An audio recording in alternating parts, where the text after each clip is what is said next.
තෙරුවන් සරණයි. සිඩ්නි නුවර සදහම් සෙවන බෞද්ධ මධ්‍යස්ථානයේ වස් කාලීන ධර්මදේශනා මාලාවේ සමාරම්භක වැඩසටහන් සමගයි ඔබ අප අද සම්බන්ධ වන්නේ. මේ සිඩ්නි නුවර බෞද්ධ විහාරස්ථාන අතරට අභිනවයෙන්ම එකතු වූ සදහම් සෙවන බෞද්ධ මධ්‍යස්ථානයේ විහාරවාසී ගෞරවනීය තෙල්දිණියේ සුදස්සී හිමි සහ ගරු අනුශාසක වැයගඩපොළ විමල ඥාන ස්වාමින් වහන්සේලාගේ අනුශාසනා පරිදි දායක සභාවේ සංවිධානාත්මක හැකියාව පදනම් කොටගෙන මේ විපත්ති සමයේ මේ කොවිඩ් වසංගතයෙන් පීඩාවට පත් වී එදිනෙදා ආගමික කටයුතු සාමාන්‍ය පරිදි කර ගැනීමට අපහසුව පසුවන සුවහසක් වූ බෞද්ධ ජනතාවගේ හැකි පමණින් ඒ ආගමික කටයුතු කර ගැනීමේ අභිමතාර්ථය මුදුන්පත් කර ගැනීමටයි මේ වැඩසටහන් මාලාව සකස් කර ගන්නට යෙදුනේ. ඇත්ත වශයෙන්ම මේ වැඩසටහන් මාලාව සාමාන්‍ය පරිදි අපගේ විහාරස්ථානයට සජීවීව ගොස් වැඩසටහනකට සම්බන්ධ වීමට නොහැකි වීම නිසා කළ හැකි ඊළඟ විසඳුම ලෙස ආරම්භ කළත් මං හිතන්නේ මේ වැඩසටහනෙන් ඔබ සියලු දෙනාටම ඉදිරි සති කීපය පුරාවට ශ්‍රී ලංකාවේ ධර්මදර ධර්ම කතික ස්වාමින් වහන්සේලා ගණනාවකගෙන් ධර්ම දේශනා අනුශාසනා වගේම Tamanට ඇති දහම් ගැටලු විසඳා ගැනීමටත් මහඟු අවස්ථාවක් සැලසෙනවා.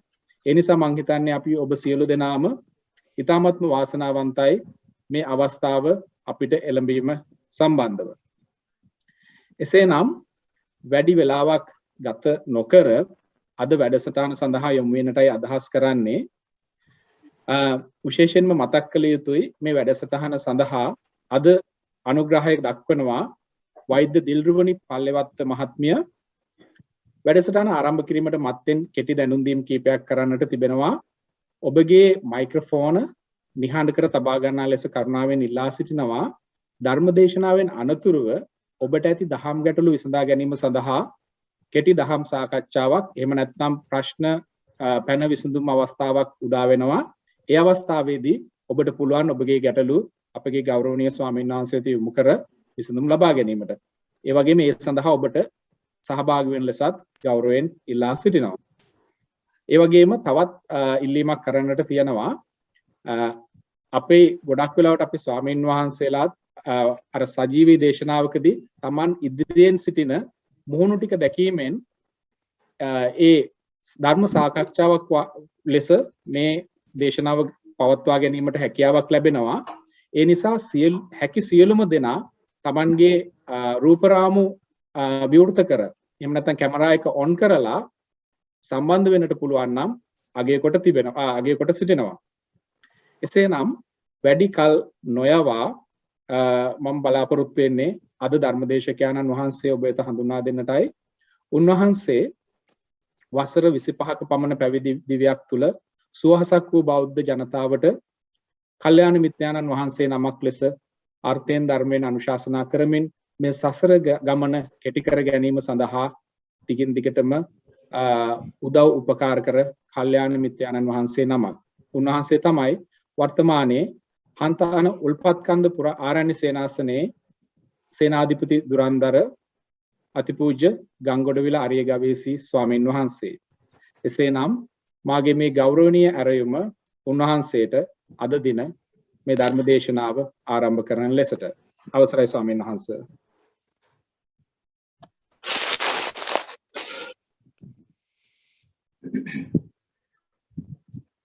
දෙකවුරුත් සාදු සියලු දෙනාම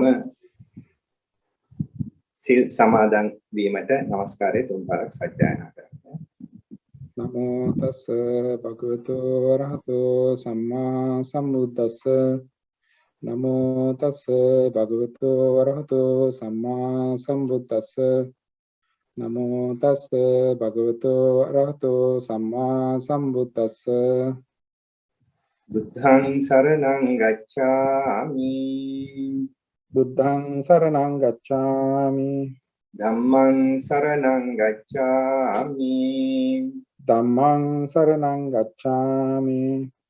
සංඝං සරණං ගච්ඡාමි සංඝං සරණං ගච්ඡාමි ဒုတိယံ පි බුද්ධං සරණං ගච්ඡාමි ဒုတိယံ පි බුද්ධං සරණං ගච්ඡාමි ဒုတိယံ පි ධම්මං සරණං ගච්ඡාමි ဒုတိယံ පි ධම්මං සරණං ගච්ඡාමි ဒုတိယံ පි සංඝං සරණං ගච්ඡාමි ဒုတိယံ පි සංඝං සරණං ගච්ඡාමි တတိယံ පි බුද්ධං සරණං ගච්ඡාමි တတိယံ පි බුද්ධං සරණං ගච්ඡාමි တတိယံ පි ධම්මං සරණං ගච්ඡාමි တတိယံ පි ධම්මං සරණං ගච්ඡාමි တတိယံ පි සංඝං සරණං ගච්ඡාමි တတိယံ පි සංඝං සරණං ගච්ඡාමි පාණාතිපාතා වේරමණී සික්ඛාපදං සමාදියාමි පාණාතිපාතා වේරමණී සික්ඛාපදං සමාදියාමි අදින්නා දානා වේරමණී සික්ඛාපදං සමාදියාමි ආදින්නා දාන වේරමණී සික්ඛාපදං සමාදියාමි කාමේසු මිච්ඡාචාරා වේරමණී සික්ඛාපදං සමාදියාමි කාමේසු මිච්ඡාචාරා වේරමණී සික්ඛාපදං සමාදියාමි මුසාවාදා වේරමණී සික්ඛාපදං සමාදියාමි මුසාවාදා වේරමණී සික්ඛාපදං සමාදියාමි සුරාමේරය මජ්ජපමා දට්ඨානා වේරමණී සික්ඛාපදං සමාදියාමි සුරාමේරය මජ්ජපමා දට්ඨානා වේරමණී සික්ඛාපදං සමාදියාමි තිසරණේන සද්ධින් පංචශීලං ධම්මං සාදුකං සුරක්ඛිතං කତ୍වා අපමාදේන සම්පාදේත ආම්බන්තේ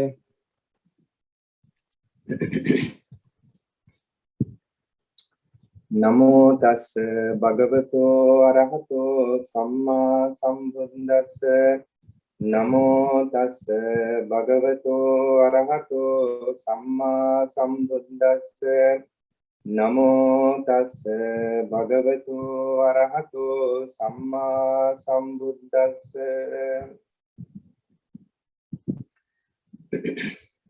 වාසනාවන්ත සත්පුරුෂ කාරුණික පින්වතුනි අද මේ පින්වතුන්ට විශේෂ දවසක් විශේෂයෙන් සිඩ්නි නුවර කැම්බල් ටවුන් ප්‍රදේශයේ වාසය කරන ඒ බෞද්ධ පින්වතුන් එකතු වෙලා ඒ තමන්ගේ ප්‍රදේශය මුල් කරගෙන ඒ ජීවත් වෙන බෞද්ධ ජනතාවට විශේෂයෙන් තමන්ගේ සිල් ගුණ දහම් පුරාගෙන මේ උතුම් දුර්ලභ බුද්ධ ශාසනය තුල ලැබුණු මේ දුර්ලභ අවස්ථාවෙන් ප්‍රයෝජනයක් ගැනීමට තමන් සූදානම් කරගත්තේ සදහම් සෙවන බෞද්ධ මධ්‍යස්ථානයේ ඉසිසෙල්ලාම ස්වාමීන් වහන්සේ නම වස්වසවාගෙන ඉන් අනතුරුව ඒ වස්තුම් මාසයේ මුළුල්ලේ ඊට සහසම්බන්ධ වෙලා කටයුතු කරන බෞද්ධ පින්වතුන් ඇතුළු තවත් මේ මධ්‍යස්ථානය හා සහසම්බන්ධ වෙන බෞද්ධ ජනතාවට ඒ ධර්ම අනුශාසනාවන් ශ්‍රවණය කරගනිමින් මේ උතුම් දුර්ලභ බුද්ධ ශාසනය තුල ඒ අපට ලබාගත යුතු ලබාගත හැකි ඒ දහම් මඟ පෙන්වීම දහම් ආරක්ෂාව ලබා ගනු පිණිස ධර්මදේශනා මාලාවක් සංවිධානය කරගන්නට යෙදුණා. මේ දේශනා මාලාවේ පළවෙනි දේශනාව තමයි දැන් මේ සිද්ධ වෙන්නේ.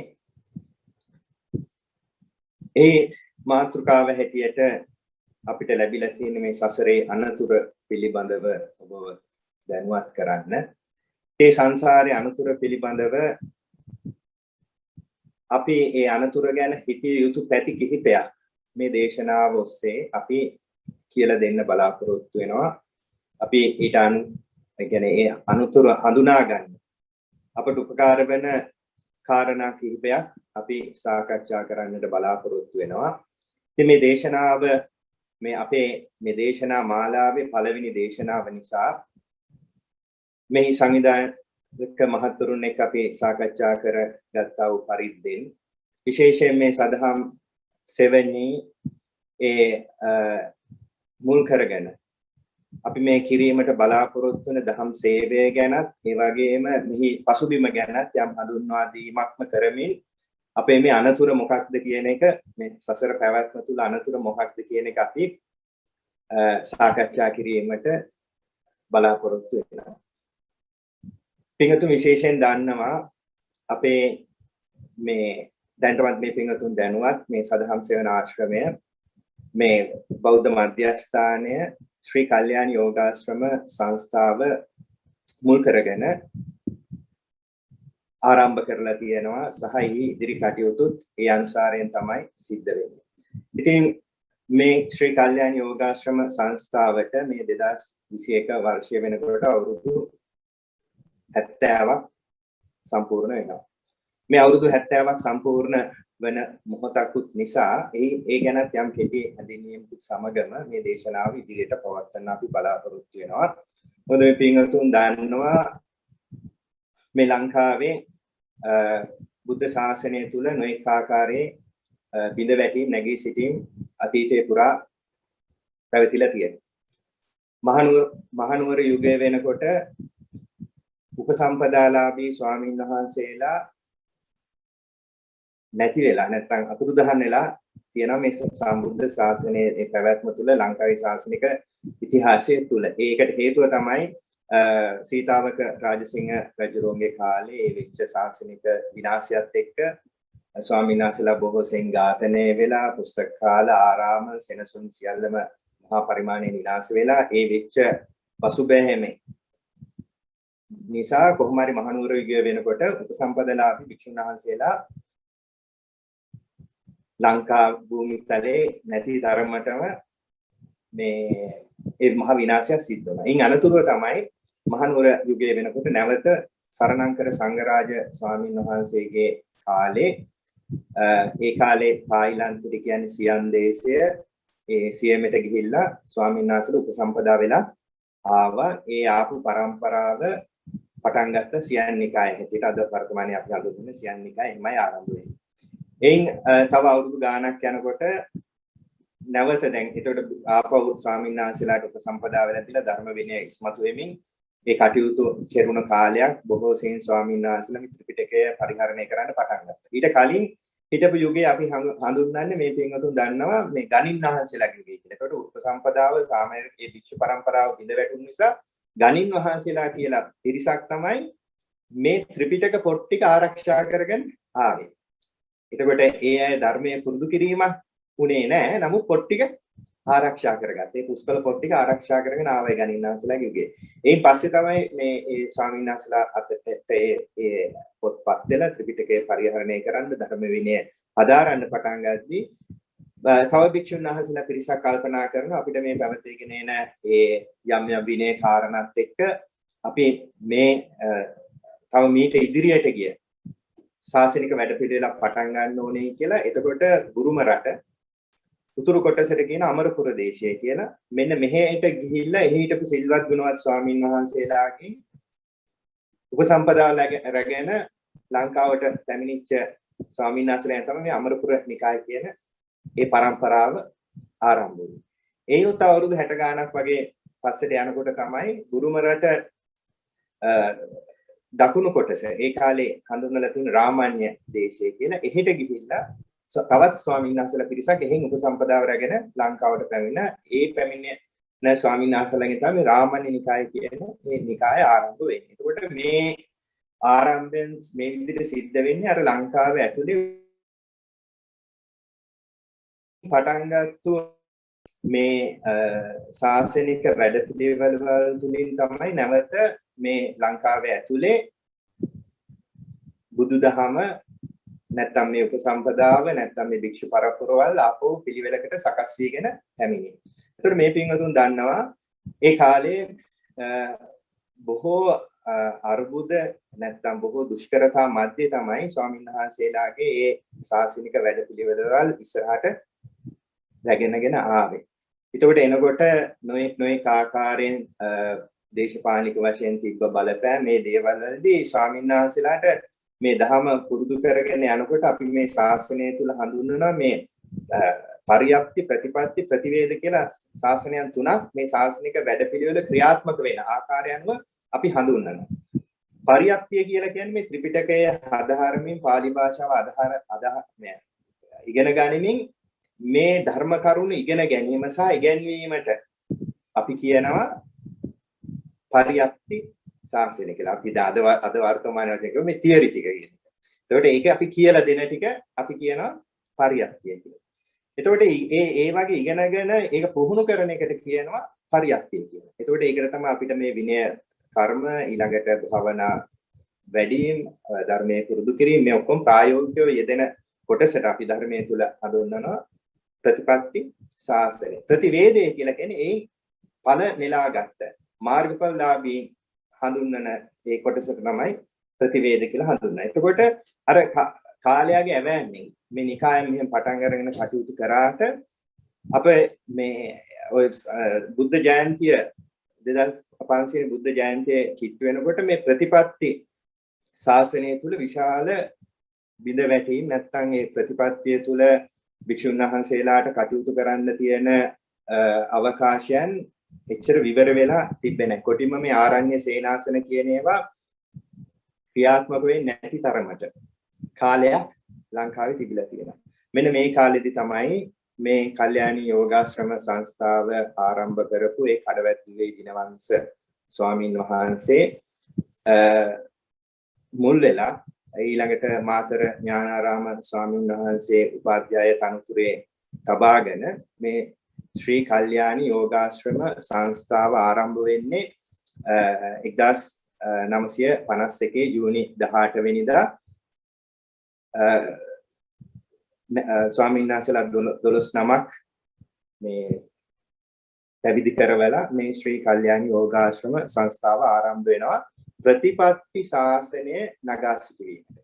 එහෙම නැත්නම් මේ සිල්වත් ගුණවත් ස්වාමීන් වහන්සේලාට පිරිසිදුව තමන් වහන්සේලාගේ උපසම්පදාදී විනය කර්ම කරගෙන ඒ ප්‍රතිපත්තියට නැඹුරු වෙලා ආරණ්‍යගතව ඒ තමන්ගේ ගුණ පුරුදු කරන්න තමයි මේ ස්වාමීන් වහන්සේලා මේ වැඩපිළිවෙල ආරම්භ කරන්නේ.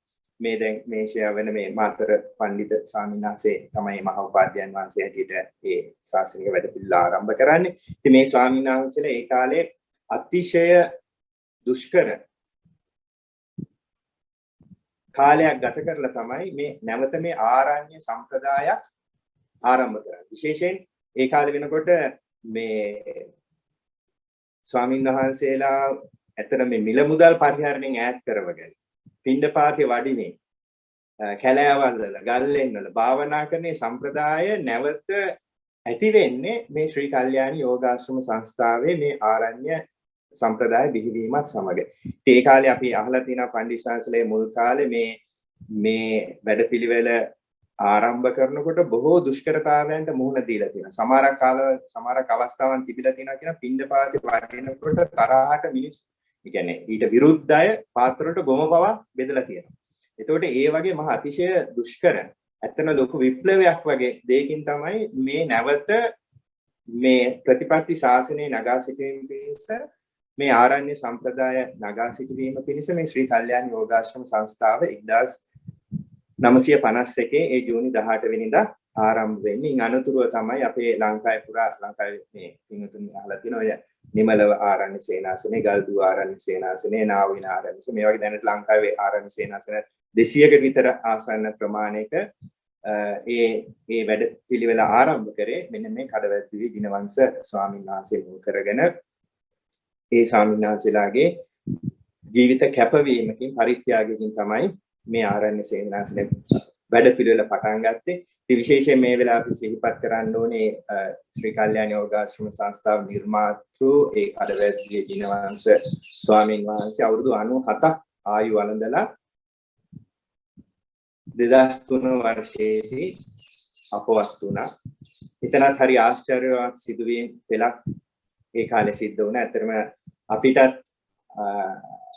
අවකාශයේ සැලසුම ඒ ස්වාමීන් වහන්සේලා සංඝ පීතෘන් වහන්සේලා දකින්න ආශ්‍රය කරන්න උපස්ථාන කරන්න කියන්නේ ඒ අපි කලේ ඒ ස්වාමීන් වහන්සේලා ඒ අපි වෙන්නේ සමහරක් අවසාන පරපුර ඒ වගේ උතුමන් වහන්සේලා දැකලා ඇසුරු කරලා වන්දනා කරලා උපස්ථාන කටයුතු සිද්ධ කරගන්න. ඉතින් 2003 අපවත් වෙනකොට ස්වාමීන් වහන්සේ ඒ අපවත් වෙන්න දවස් දෙකකට කලින් කිව්වා තව දවස් දෙකකින් මම අපවත් වෙනවා.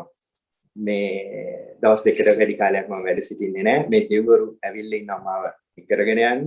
මේ ඒක නිසා මේ කියලා ඊළඟට ස්වාමීන් වහන්සේ පැය දෙකකට ඒ ආසන්න කාලය ස්වාමීන් වහන්සේගේ දහම් ගමන පිළිබඳව ඒ රැස්ලා හිටපු සියලු ස්වාමීන් වහන්සේලාට දේශනාවක් පවත්වලා ඊළඟට තමන් වහන්සේට පෞද්ගලිකව පූජා කරලා තිබ්බ පිරිකර පෞද්ගලිකව පූජා කරලා තිබ්බ පිරිකර සංඝ සතු කරලා පූජා කරලා තමන් වහන්සේට උපස්ථාන කරපු උපස්ථායකයන්ට වෛද්‍යවරුන්ට මේ ඔක්කොටම පින් අනුමෝදන් කරලා ඊට පස්සේ හරියටම මේ දවස් දෙකකට පස්සේ එළඹුණේ ඇසල පුන් පොහොය දවස 2003 ජූනි 13 වෙනිදා එදා මේ පින්වතුන් අහලා තියෙනවා ස්වාමීන් වහන්සේලා එදා පොහොය දවසේ පොය කරන්න ඕනේ පොය කරන්න සීමාවට සියලු උපසම්පදා සංස්ලා වඩින්න ඕනේ වඩින්න බැරි ස්වාමීන් වහන්සේලා තමන් වහන්සේලාගේ පිරිසුදු බවයි ඡන්දයයි ප්‍රකාශ කරන්න. ඒක කියන අපි ඡන්ද පාරිශුද්ධිය ලබා දෙනවා කියලා. ඉතින් ස්වාමීන් වහන්සේ අපවත් වෙන්න විනාඩි 45කට කලින් තමන් වහන්සේගේ ඡන්ද පාරිශුද්ධිය ලබා දුන්නා. තමන්ගේ පිරිසුදුකමයි පොය කරන්න කැමැත්තයි තමන් වහන්සේ ප්‍රකාශ කළේ.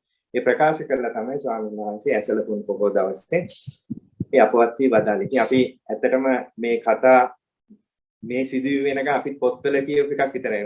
අපි ඒ ස්වාමීන් වහන්සේලාගේ ජීවිත තුළින් ඒවා අපිට දකින්න, අහන්න කරන්න අපිට අවකාශය සැලසෙනවා. මොකද එච්චරකටම සිල්වත් ගුණවත් ජීවිතයක් ඒ ස්වාමීන් වහන්සේලා ගත කරා.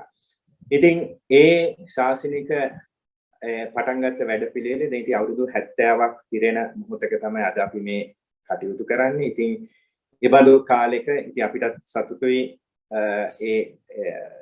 ඒ પરම්පරාව ඒ කියන්නේ ඒ ස්වාමීන් සිල්වත් ගුණවත් ස්වාමීන් වහන්සේලා ඇසුරේ කටයුතු කරමින් මේ විදිහට පැවිදි ජීවිතයක් ගත කරන්න මේ වාසනාව සැලසිච්ච කිතේ ස්වාමීන් වහන්සේලාට අපගේ කෘතවේදීත්වයේ මුල් වෙච්ච පුණ්‍යානුමෝදනාව සිහිපත් කරන විශේෂයෙන් මේ පින්වතුන් මේ ආරම්භ කරපු සදහම් සෙවන බෞද්ධ මධ්‍යස්ථානයේ වැඩ කටයුතුත් මේ ඉතාම සාර්ථක වෙන්න ලැබේවා කියන මෛත්‍රී චේතනාව මෛත්‍රී ප්‍රාර්ථනාව යුක්තව අපි මේ දේශනාව ඉතින් ආරම්භ කරනවා. ඉතින් මම මේ කතාවත් කියන්න මුල් වුණ එක හේතුවක් තමයි මේ සසර අනතුර පිළිබඳව අපිට මෙතනිනුත් ගන්න තියෙන පණිවිඩයක් මට අපිට තේරිච්ච නිසා. මොකද මේ පින්වතුන් දන්නවා මේ සසර අනතුර පිළිබඳව ගත්තම මෙහි තියෙන අනතුර තමයි මේ සසර අනතුර බව නොදන්නාකම තමයි මේකේ තියෙන ලොකුම අනතුර.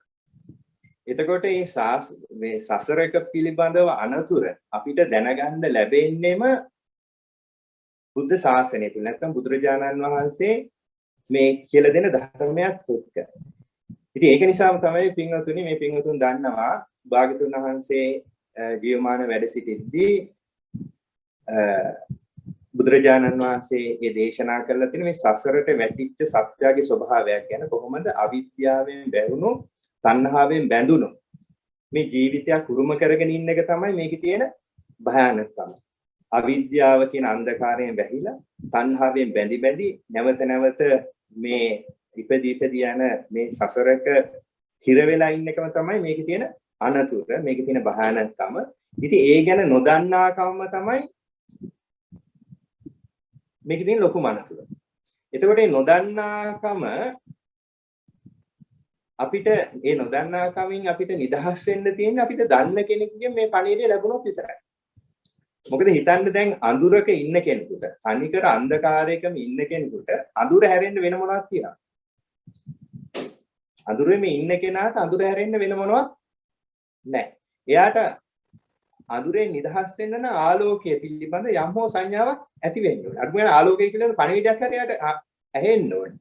එහෙම නැත්නම් අඳුර හැරෙන්න වෙන කිසි දෙයක් නැහැ. එතකොට මේක නිසා තමයි මේ සම්බුද්ධ ශාසනයක ඉතින් බුද්ධ ශාසනයක් ලැබීම මේ අනතුරෙන් අපිට ගැලවෙන්න තියෙන අවකාශයක්, අවස්ථාවක්. මේ පණිවිඩය අපිට ලැබුණොත් ඒක අපිට ලොකු දායාදයක්. ලොකු වාසනාවක්.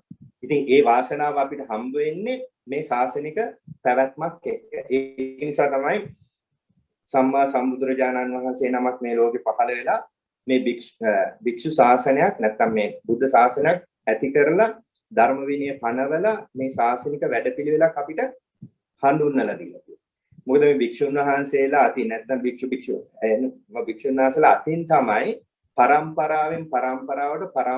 පරම්පරාවට මේ ශාසනික වැඩපිළිවෙල ඉස්සරහට යන්නේ. ඒක නිසා තමයි බුදුරජාණන් වහන්සේ විනය ශික්ෂාපද පනවලා ඒ වැඩපිළිවෙලක් අපිට හඳුන්වලා දීලා තියෙන්නේ. ඒ වැඩපිළිවෙල එච්චරකම වැදගත් නිසා තමයි රහතන් වහන්සේලා පවා ඒ තියෙන ධර්ම විනයට ගරු කරන්නේ. ඒ කියන්නේ තමන් රහත් වුණත් ඒ තමන් උපසම්පදායෙන් වැඩි නම් භික්ෂුන් වහන්සේ නමක් වැඩිහිටි භාවයට ගරු කරන්නේ. ඒ සීනියොරිටි එකට ගරු කරන්නේ මොකද ඒ වැඩපිළිවෙල තුළ තමයි මේ ශාසනය දැන් අපි මේ අවුරුදු 2600 ගණනකට බුදුරජාණන් වහන්සේ පිරිනමන පාලා 2600 ගණනට දැන් කිට්ටු වෙන්න එනවා. එතකොට ඒ කාලය තුල දැන් අදටත් අපිට මේ ධර්මයේ කතා කරන්න මේ විදිහට ආරක්ෂා වෙලා තියෙන්නේ මේ පරම්පරාවට මේ ශාසනික වැඩපිළිවෙල මේ විදිහට අරගෙන ආපු නිසා එතකොට දැන් ඒ විදිහට ඒ භික්ෂුන් වහන්සේලා ධර්ම විනය දරාගෙන දැන් මේ පින්වතුන් දන්නවා ඒ අහලා තියෙනවා දැන් මේ ඉතිහාසයේ තුල ලංකාවේදී ත්‍රිපිටකයේ ග්‍රන්ථාරූඪ වෙන්නත් ඒ තුනේ ඒ වගේ අවිනිශ්චිත ස්වභාවයක් නේ. ඒ මහා ව්‍යසනයක් වෙලා රහතන් වහන්සේලා එක හිටපේ ධර්මයේ වචනෙන් පුරුදු කරගෙන පැමිණි ඒ රහතන් වහන්සේලාගෙන් හරි අඩක් පිරිනවම් වදාලා මොකද ඒ නියගේ නිසා ඒ වෙච්ච ව්‍යසනය නිසා ඊට පස්සේ තමයි ඒ ඉතිරි වෙලා හිටපු ස්වාමීන් වහන්සේලා තීරණය කරන්නේ මින් ඉදිරියට මේ ධර්මයේ පවත්වාගෙන යද්දී මේ විදිහට ධාරණ ශක්තිය නැති වෙලා ගිහිල්ලා මේ වගේ ව්‍යසනයක් ආවොත් මේ ධර්මයේ අතුරුදහන් වෙලා යයි ධර්මයේ භාවිතයෙන් අයින් වෙලා යයි ඒක නිසා අපි මේ ත්‍රිපිටකය දැන් පොත්වලට ගන්න ඕනේ ග්‍රන්ථාරූඪ කරන්න ඕනේ කියලා ඒ ශ්‍රී ලංකාවේදී ඒ ත්‍රිපිටකය ඒ වගේ ඒ ස්වාමීන් වහන්සේලාගේ අතින් තමයි වගකීම අරගෙන මේ ධර්මයේ මෙතෙක් කල් දුරට ඇවිල්ලා තියෙන්නේ. ඉතින් ඒක නිසා මේ සිල්වත් ගුණවත් ස්වාමීන් වහන්සේලාගේ පැවැත්ම කියලා කියන්නේ මේ ධර්මයේ ඉස්සරහට නැත්නම් මේ ශාසනයේ පණිවිඩය ඉස්සරහට යනවා කියන එක නිසා තමයි ධර්ම පාඨයක් තියෙන්නේ පින්වතුන් අහලා ඇති විනයෝ නාම ශාසනස්සති ආවයි කියලා. මේ විනය පැවැත්ම තමයි ශාසනයේ අවශ්‍ය කියන්නේ. ඉතින් ඒක නිසා පින්වතුනි මම මේ මතක් කරේ විශේෂයෙන් අපි අර මේ සදම් සෙවන බෞද්ධ ආයතනයේ මේ ශ්‍රී කල්යාණ යෝගාශ්‍රම සංස්ථාවත් මුල් කරගෙන මේ සිල්වත් ගුණවත් ස්වාමීන් වහන්සේලා ඇසුරු කරගෙන මේ යන වැඩපිළිවෙල ආරම්භයකට ගත්ත නිසා මොකද ඇත්තටම මේ පඬිත ස්වාමීන් වහන්සේලා මේ ශ්‍රී කල්යාණ යෝගාශ්‍රම සංස්ථාව ඇතිවීමත් සමග තමයි පසු කාලීන වුණත් මේ බිහි වෙච්ච යම් මේ වැඩපිළිවෙළවල් වලට ලොකු අනුග්‍රහයක් උනේ. දැන් ඇත්තටම ගත්තොත් මම අවුරුදු මේ 22කින් වගේ මහාන උනේ. මට අවුරුදු 18ක් විතර ගියා පාත්‍රයක දන්වලඳන ස්වාමීන් වහන්සේ නමක් තමයි. එතකොට ඒ කියන්නේ අපි මෙච්චර බෞද්ධ රටක ඉඳලා එතකොට ඒ කියන්නේ ඒ දැන් නමුත් දැන් එහෙම නෙමෙයි. දැන් අපිට බොහෝ සෙයින් පින්ඩපාතේ වඩින ස්වාමීන් වහන්සේලා ඒ බෞද්ධ පුනරුද්ධිය ඇත්තනේ 2500 බුද්ධ ජයන්තියත් එක්ක මේ පටන් ගත්ත ශාසනික වැඩපිළිවෙල නිසා තමයි මෙච්චර ලොකු ප්‍රබෝධයක් නැවත ඇති වෙලා ආවේ. නමුත් පින්වතුනි මේක දුර්ලභයි. මේ අපිට ලැබුණු අවස්ථාව අතිශය දුර්ලභයි. අපි ඉතින් ශාසනික අනතුර ගැන දැන් අපි තේරුම් කර ගැනීමට මේ සසර තියෙන අනතුර ගැන අපි යම් කරුණු කිහිපයක් අපි සාකච්ඡා කරන්න බලාපොරොත්තු වෙනවා මෙන්න මේ අනතුරත් එක්ක. මොකද අපිට බුදුරජාණන් වහන්සේ වදාළ මේ පැහැදිලි පිරිසිදු ධර්මය ඇහෙන්නේ නැති තාක්කල් අපි මේ ඉන්න අනතුර ගැන තේරුම් කරගන්න අවකාශය සැලසෙන්නේ නැහැ. දැන් අපිට දැන් මේ පින්වතුන් හිතන්නකොට දැන් අපිට ඇහිලත් ඒක තේරෙනවා.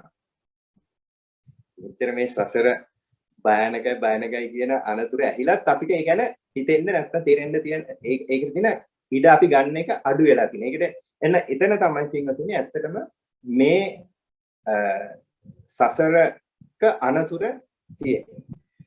අර අපි කලින් කතා කරා වගේ මේ අන්ධකාරයේ ඉන්නකම් කෙනෙකුට ඒ අඳුරේ ඉන්නකම් එයාට අන්ධකාරය හැරෙන්න වෙන දෙයක් නැහැ. එයාට මේ ආලෝකය ගැන දැනගන්න. ඒ කියන්නේ ආලෝකයක් උපදවා ගන්න අවකාශය සැලසුනේ නැත්තම් එයාට ඒ ගැන කිසිම අදහසක් නැහැ. එයා හිතන් ඉන්නේ එයා දන්න ටික තමයි ලෝකේ කියන්නේ. එතකොට දැන් ඇත්තටම ගත්තොත් පින්වතුනි සාමාන්‍ය මේ ජීවිත පැවැත්මක් තුළ අපි මොනවද දන්නේ අපේ ජීවිතය ගැන? දැන් අපි බුදුරජාණන් වහන්සේගේ දේශනාවක් ඇහෙන්න කලින් නැත්නම් ඇහෙන්නේ නැති තාක් කල් හරි දැන් අපි ඇයිච්ච ටික අපි පැත්තකින් තුන ඇත්තටම අපි ජීවිතය ගැන මොනවද දන්නේ? නිකම් මම මේ අහන්න නෙවෙයි නිකන් අපිට හිතන්න ඇත්තටම අපි මොනවද දන්නේ කියලා හිතුව ජීවිතය ගැන අපිට හිතන්න තියෙන මොනවද? දැන් අපි උපතට ඉස්සෙල්ලා අපේ දැන් මේ ජීවිතේ ගැන මොන හරි දන්නවද? අපි මේ උපතට ඉස්සෙල්ලා ජීවිතය ගැන මොන හරි අපිට අදහසක් තියෙනවද? අපි දන්නේ නැහැ. මරුණට පස්සේ අපේ ජීවිතේට වෙන දේ ගැන අපිට හරි අදහසක් තියෙනවද? ඒ දන්නේ නැහැ. එතකොට උපතට ඉස්සෙල්ලා අපි කතාව දන්නේත් නැහැ. මරුණට පස්සේ කතාව අපි හරියට දන්නේ නැහැ. අපි මේක සාධාරණයි කියන්නේ. දැන් උපතේ ඉඳන් මරණකම් කතාව දන්නවා. දැන් මේ මොකද වෙන්නේ කියලා. ඒ පිළිබඳව අපිට මේ ජීවිත පැවැත්ම පිළිබඳ හරිය අදහසකුත් නැහැ. එතකොට ඒ කියන්නේ අපි සමාස්තයක් හැටියට අපි ගාව තියෙන නොදන්නාකම. අපි දන්නේ නැහැ. උපත ගැන දන්නේ නැහැ, මරණය ගැන දන්නේ නැහැ. ඒ අතර පැවැත්ම ගැන කතාව අපි දන්නේ නැහැ. හැබැයි මේ නොදන්නාකම තුල අපි දන්නවා වගේ යමක් හොයනවා නේ. අපි හැබැයි මේකේ මොකද්ද වෙන්නේ, කොහෙද යන්නේ, මොනවද වෙන්නේ කියලා අපි හරියට දන්නේ නැහැ. හැබැයි අපි මේ නොදන්නාකම තුල ඉඳගෙන අපි යමක් හොයනවා ජීවිතේ. අපි මොනවද මේ ජීවිතේ හොයන්නේ? අපි ඇත්තටම මොනවද මේ ජීවිතේ හොයන්නේ? හිතලා තියෙනවද මං ඇත්තටම මොනවද මේ ජීවිතේ හොයන්නේ කියලා?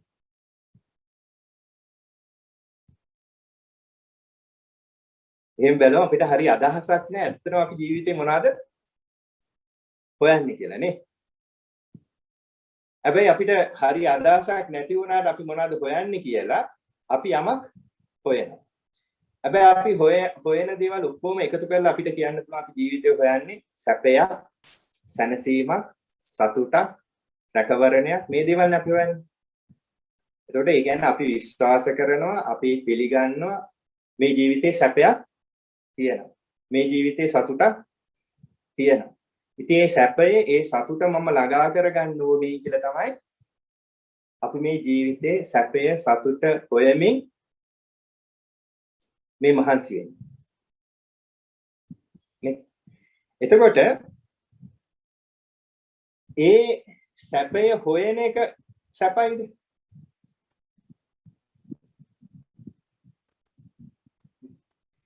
සැපය හොයන එක සැප නෑ නේ. සැපය හොයන එක සැප නෑ. සැපය හොයන එක දුකයි. නේ? හැබැයි අපි හිතනවා මොකද්ද? අද දුක් විඳොත් හෙට සැප ලැබේ. අද දුක හෙට සැප, අද දුක හෙට සැප කිය අපි මොකද කරන්නේ? අපි මේ සැපය සත්‍යයක් කරගෙන අපි සැපය පස්සේ හඹාගෙන යනවා. මෙන්න මේ හොයන සැපය සත්‍යයක් කරගෙන සැපේ සත්‍ය ලෙසම අපිට ලැබෙයි කියලා හිතාගෙන අපි මේ සැප හොය හඹාගෙන යන වැඩපිළිවෙල බුදුරජාණන් වහන්සේ ලස්සන උපමාවකින් අපිට කියලා දීලා තියෙනවා. මොකද්ද? අපි මේ හිතනේ අපි හිතනේ මේ සැප හොයන් යන්නේ නේ.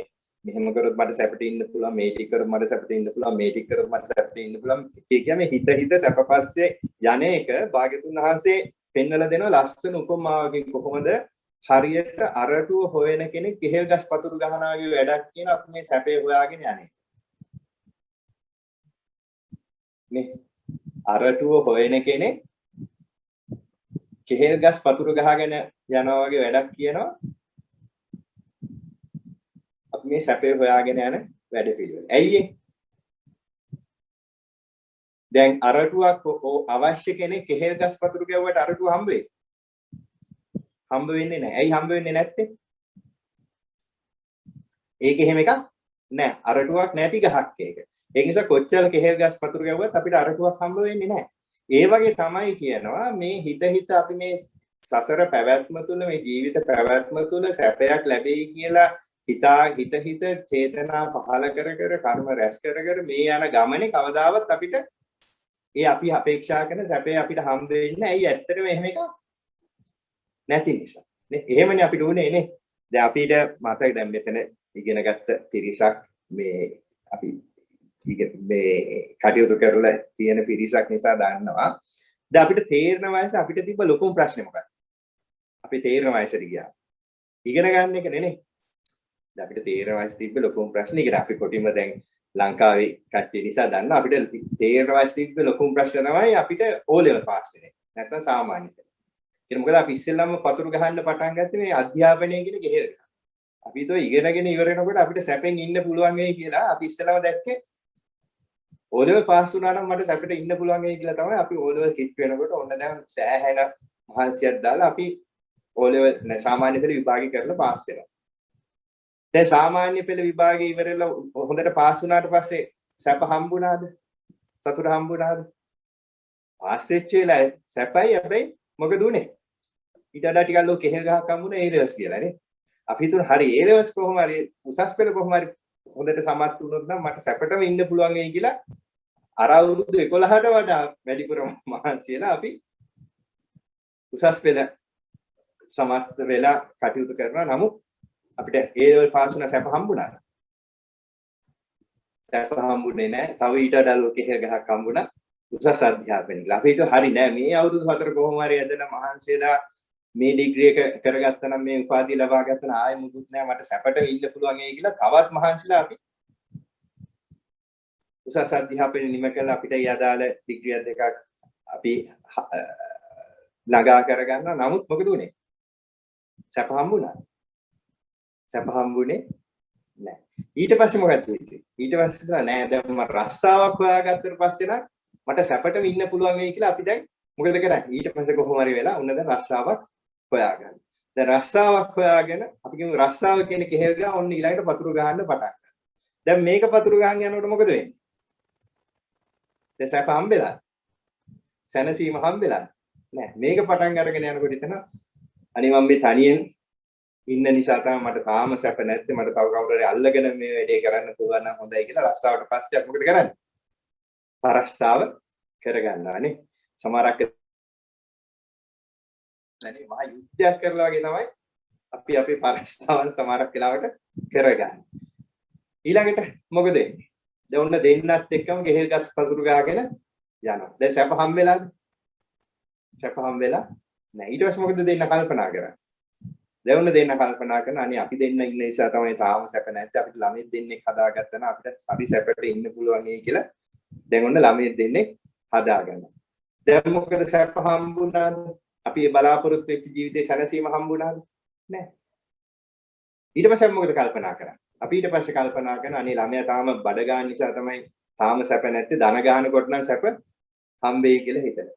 ධන ගන්නකොට හිතනවා ඇවිදිනකොට නම් සැප හම්බෙයි කියලා. ඇවිදිනකොට හිතනවා ඉස්කෝලේ දැම්මට පස්සේ සැප හම්බෙයි කියලා. ඉස්කෝලේ දැම්මට පස්සේ හිතනවා මේ විභාගේ පාස් කරලා ඉවරනාට පස්සේ සැප හම්බෙයි. ළමයා O level කරාට පස්සේ සැප හම්බෙයි. ළමයා E levels කරාට පස්සේ සැප හම්බෙයි. ළමයා විශ්වවිද්‍යාලේ ගියාට පස්සේ සැප හම්බෙයි. ළමයා උසස් අධ්‍යාපනය නිම කරාගත්තට පස්සේ සැප හම්බෙයි. ළමයා රස්සාවක් හොයාගත්තට පස්සේ සැප හම්බෙයි. ළමයාට කසාදයක් බන්දලා දුන්නාට පස්සේ සැප හම්බෙයි. ළමයාට ළමයි හම්බුනාට පස්සේ සැප හම්බෙයි කියලා මොකද වෙන්නේ? දිගින් දිගට මේක ඉවරනාට පස්සේ සැප හම්බෙයි. මේක ඉවරනාට පස්සේ සැප හම්බෙයි කියලා මේ විදිහේ යන වැඩපිළිවෙලක් තුල නෙමෙයි සාමාන්‍ය ලෝකයා මේ සැප හොයාගෙන යන්නේ. එතකොට දැන් මෙතෙන්ට අද නෙමෙයි හෙට සැප හම්බෙයි, අද නෙමෙයි හෙට සැප හම්බෙයි කියලා මේ ලෝකේ කවුරුත් යන්නේ ඔච්චර ඔය සර්කල් එක ඇතුලේ තමයි. හැබැයි ඕම කියලා දැන් මොකද ළමයින්ටත් ළමයින් ඉන්නවා.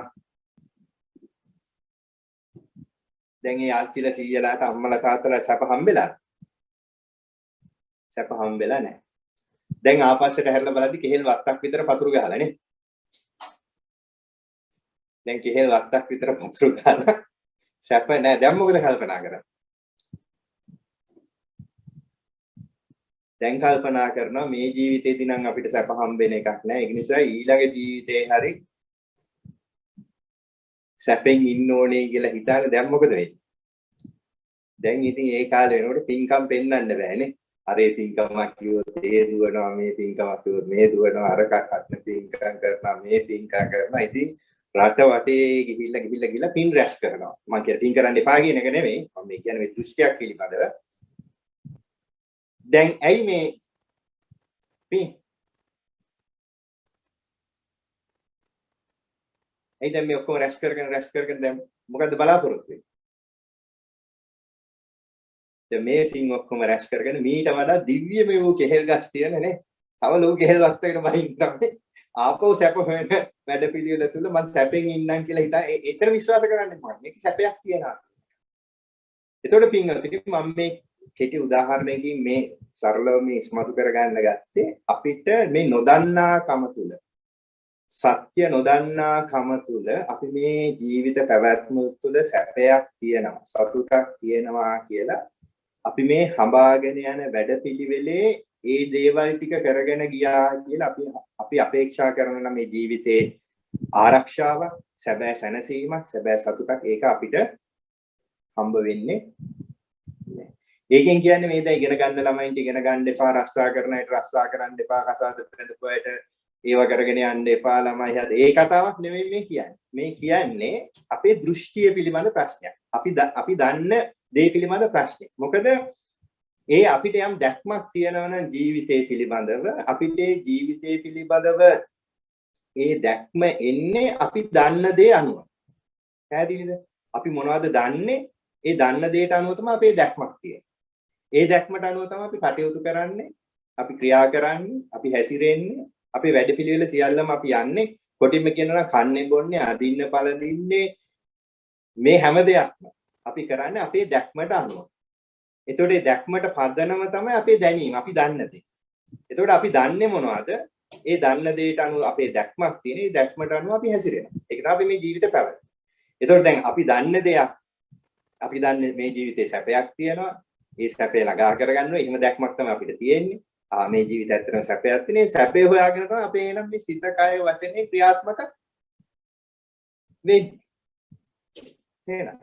එතකොට මෙන්න මේ නොදන්නාකම තුල හිර වෙලා ඉන්නේ අනතුර නිසා අපි ලොකු ප්‍රශ්නයක ඉන්නවා. එතකොට අපි මේ සැපේ සත්‍යයක් කියලා හොයාගෙන යන දේ වෙනුවට තමයි බුදුරජාණන් වහන්සේලා පහළ වෙලා ඒ හිතන විදිහ වැරදි. ඒ සැපේ සත්‍යයක් කරගෙන යන ස්වභාවය වැරදි. අපිට ඇත්තටම ප්‍රශ්නයක් තියෙනවා විසඳ ගන්න.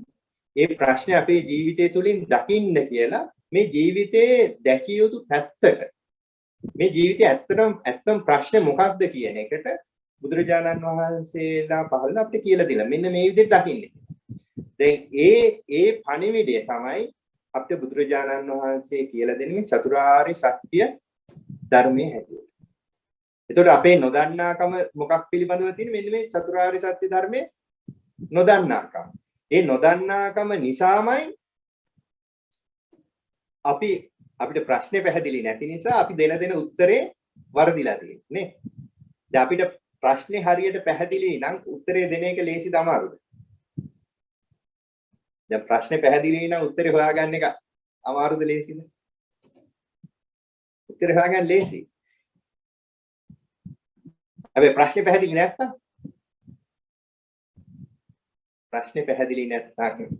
උත්තරේට කලින් ප්‍රශ්නේ හොයාගන්න ඕනේ. මොකද්ද ප්‍රශ්නේ කියන්නේ? හැබැයි අපි උත්තර හොයා යනවා. එතකොට බුදුරජාණන් වහන්සේලාන්න පහළ වෙලා අපිට මුලින්ම මේ ප්‍රශ්නේ මොකද්ද? ඇත්ත ප්‍රශ්නේ මොකද්ද ජීවිතේ? ඇත්තම තේරුම් කරගත්තු දේ මොකද්ද කියන එක අපිට කියලා දීලා තියෙනවා. ඉතින් ඒක නිසා අපි මේ සැපේ සත්‍යයක් කරගෙන අපේ නොදන්නාකම නිසා අපි මේ සැපේ සත්‍යයක් කරගෙන දිව්වට බුදුරජාණන් වහන්සේලා පහළ වෙලා සැබෑම ජීවිතේ ප්‍රශ්නේ මොකක්ද කියන එක අපිට කියලා දීලා තියෙනවා. ඒතර බුදුරජාණන් වහන්සේලා පහළ වෙලා ඒ බුදුරජාණන් වහන්සේගේ අවබෝධයෙන් අපිට කියලා දීලා තියෙනවා මොකද්ද? ජීවිතේ ඇත්තම ප්‍රශ්නේ සැප නෙමෙයි මොකක්ද? දුක. ජීවිතේ සත්‍ය ලෙසම තියෙන්නේ සැපයක් නෙමෙයි දුකක් කියන්නේ. හැබැයි දුක කියන එක ගැන අපි අර එකපාරටම දුක කියන වචනේ ඇහිච්ච ගමන් අපිට ඔළුවට එන්නේ මොන දුකද? අපි අර සිංහලෙන් දන්න දුක නේ. අපි දුක කිව්වම එකපාරටම අපිට ඕනේ අර මරණ ගෙවල් අර මූණ මේවා කරගෙන කඳුළු පුරවගෙන අනේ අපෝයි කියලා ඉන්න දුකක් ගැන කියනවා කියලා. නෑ එහෙම එකක් නෑ. මේ කියන්නේ දුක කියන ආර්ය සත්‍යයක් පිළිබඳව. ඒ කියන්නේ ජීවිතයේ ඇත්ත ප්‍රශ්න ටිකක් පිළිබඳව. ජීවිතයේ ඇත්තම ප්‍රශ්න ගැන මේ දුක තුලින් කතා කරන්න තියෙනවා. එතකොට ඒ දේ පිළිබඳව අපිට අවබෝධයක් තියෙනවා. ඒ පිළිබඳව අපිට දැක්මක් තියෙනවා. අපි එතන අනතුරු තේරුම් කරගත්තද කියන එක තමයි මේ සසර අනතුරු පිළිබඳව අපිට අවධානය යොමු කරන්න තියෙන්නේ. ඒක නිසා අපි බලමු දැන් භාග්‍යතුන් වහන්සේ දුක පිළිබඳව කොහොමද අපිට දේශනා කළේ. ජාතිපි දුක්ඛ, ජරාපි දුක්ඛ, ව්‍යාධිපි දුක්ඛෝ, මරණම්පි දුක්ඛං, අප්පේ සම්පයෝගෝ දුක්ඛෝ, පී විප්පයෝගෝ දුක්ඛෝ, යම් පිච්ඡන්නලපති දුක්ඛං, සංකිට්ඨේන පංච උපාදානස්කන්ධා දුක්ඛා කියන ඔයාදි වශයෙන් බුදුරජාණන් වහන්සේ අපිට මේ දුක ගැන දේශනා කොට වදාළා. දැන් අපි බලමු ජාතිපි දුක්ඛ. මේ කියන්නේ ඉපදීමේ දුකක් තියෙනවා. ඉපදීම නම් වූ ආරි සත්‍යයකට මේ ජීවිතේ යටයි. ඉපදීම කියලා ප්‍රශ්නයක් මේ ජීවිතේ තියෙනවා. නේ? දැන් ඉතින් අපිට උපත ප්‍රශ්නයක්ද? දැන් අපිට උපත ප්‍රශ්නයක් නැහැ නේද? උදේ නැගිටිනවා මතක් කරනවා ඉපදිච්ච ප්‍රශ්නේ තුල තමයි මම ඉන්නේ කියලා. නෑ නේ. අපිට උකට ප්‍රශ්නයක් නෑ. ඒතකොට දැන් අපි උත්තරේ හොයාගයි. අපි අනතුරට තේරෙයිද අපි ඇත්තටම ඉන්න අනතුර මොකක්ද කියලා? තේරෙන්නේ නෑ. ඇයි අපිට උපත ප්‍රශ්නයක් නැත්තේ? අපිට ප්‍රශ්නයක් ඇද්ද උපත ගැන කල්පනා කරන්නේ නැත්තේ?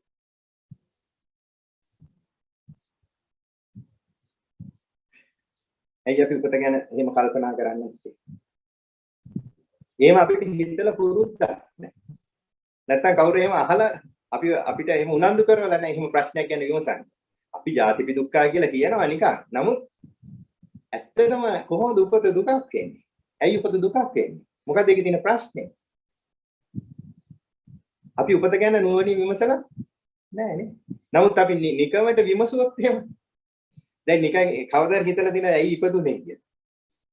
මොකක් හරි ප්‍රශ්නයක් වෙනකොට නම් හිතෙන ඇයි දෙයියනේ මට මෙහෙම උපතක් හම්බුනේ. ඊට ගොඩේම වැටලා ගියා නම් හරි මේක ලෙහෙවනේ මම කියන්නේ. ඇත්තටම හිතලා තියනවාද ඇයි මම මේ විදිහට උපදුනේ? මොකද්ද මේකට හේතුව? ඇයි මෙහෙම උපතක් කියන එක සකස් වෙන්නේ? කියලා අපි එහෙම හිතලා තියනවා. එහෙම හිතලා නැහැ. නමුත් බලන්න පින්වතුනි මේ උපතත් එක්ක කොච්චර භයානක ප්‍රශ්නයක්ද තියෙන්නේ කියලා හිතමු. අපි දැනට මේ වෙලාවේ හිටිට පොඩ්ඩක් අපි ඒ ගැන අවධානය යොමු කරමු. දැන් බලන්න මේ උපත දැන් අපි මේ මනුෂ්‍ය ජීවිතේ උපන්නා. දැන් මේ උපත අපිට ඕනේ හදාගෙන ආපු එකක්. දැන් මේ ජීවිතය කියලා හිතන්න මේ ජීවිතේ උපත අපිට ඕනේ හදාගෙන ආපු එකක්. නේ? අපිට ඕනේ හදාගෙන ආපු එකක්. නෙමෙයි කියලා කියන්නේ. කොහොමද හරියටම දන්නේ ඒක එහෙම නෙමෙයි කියලා?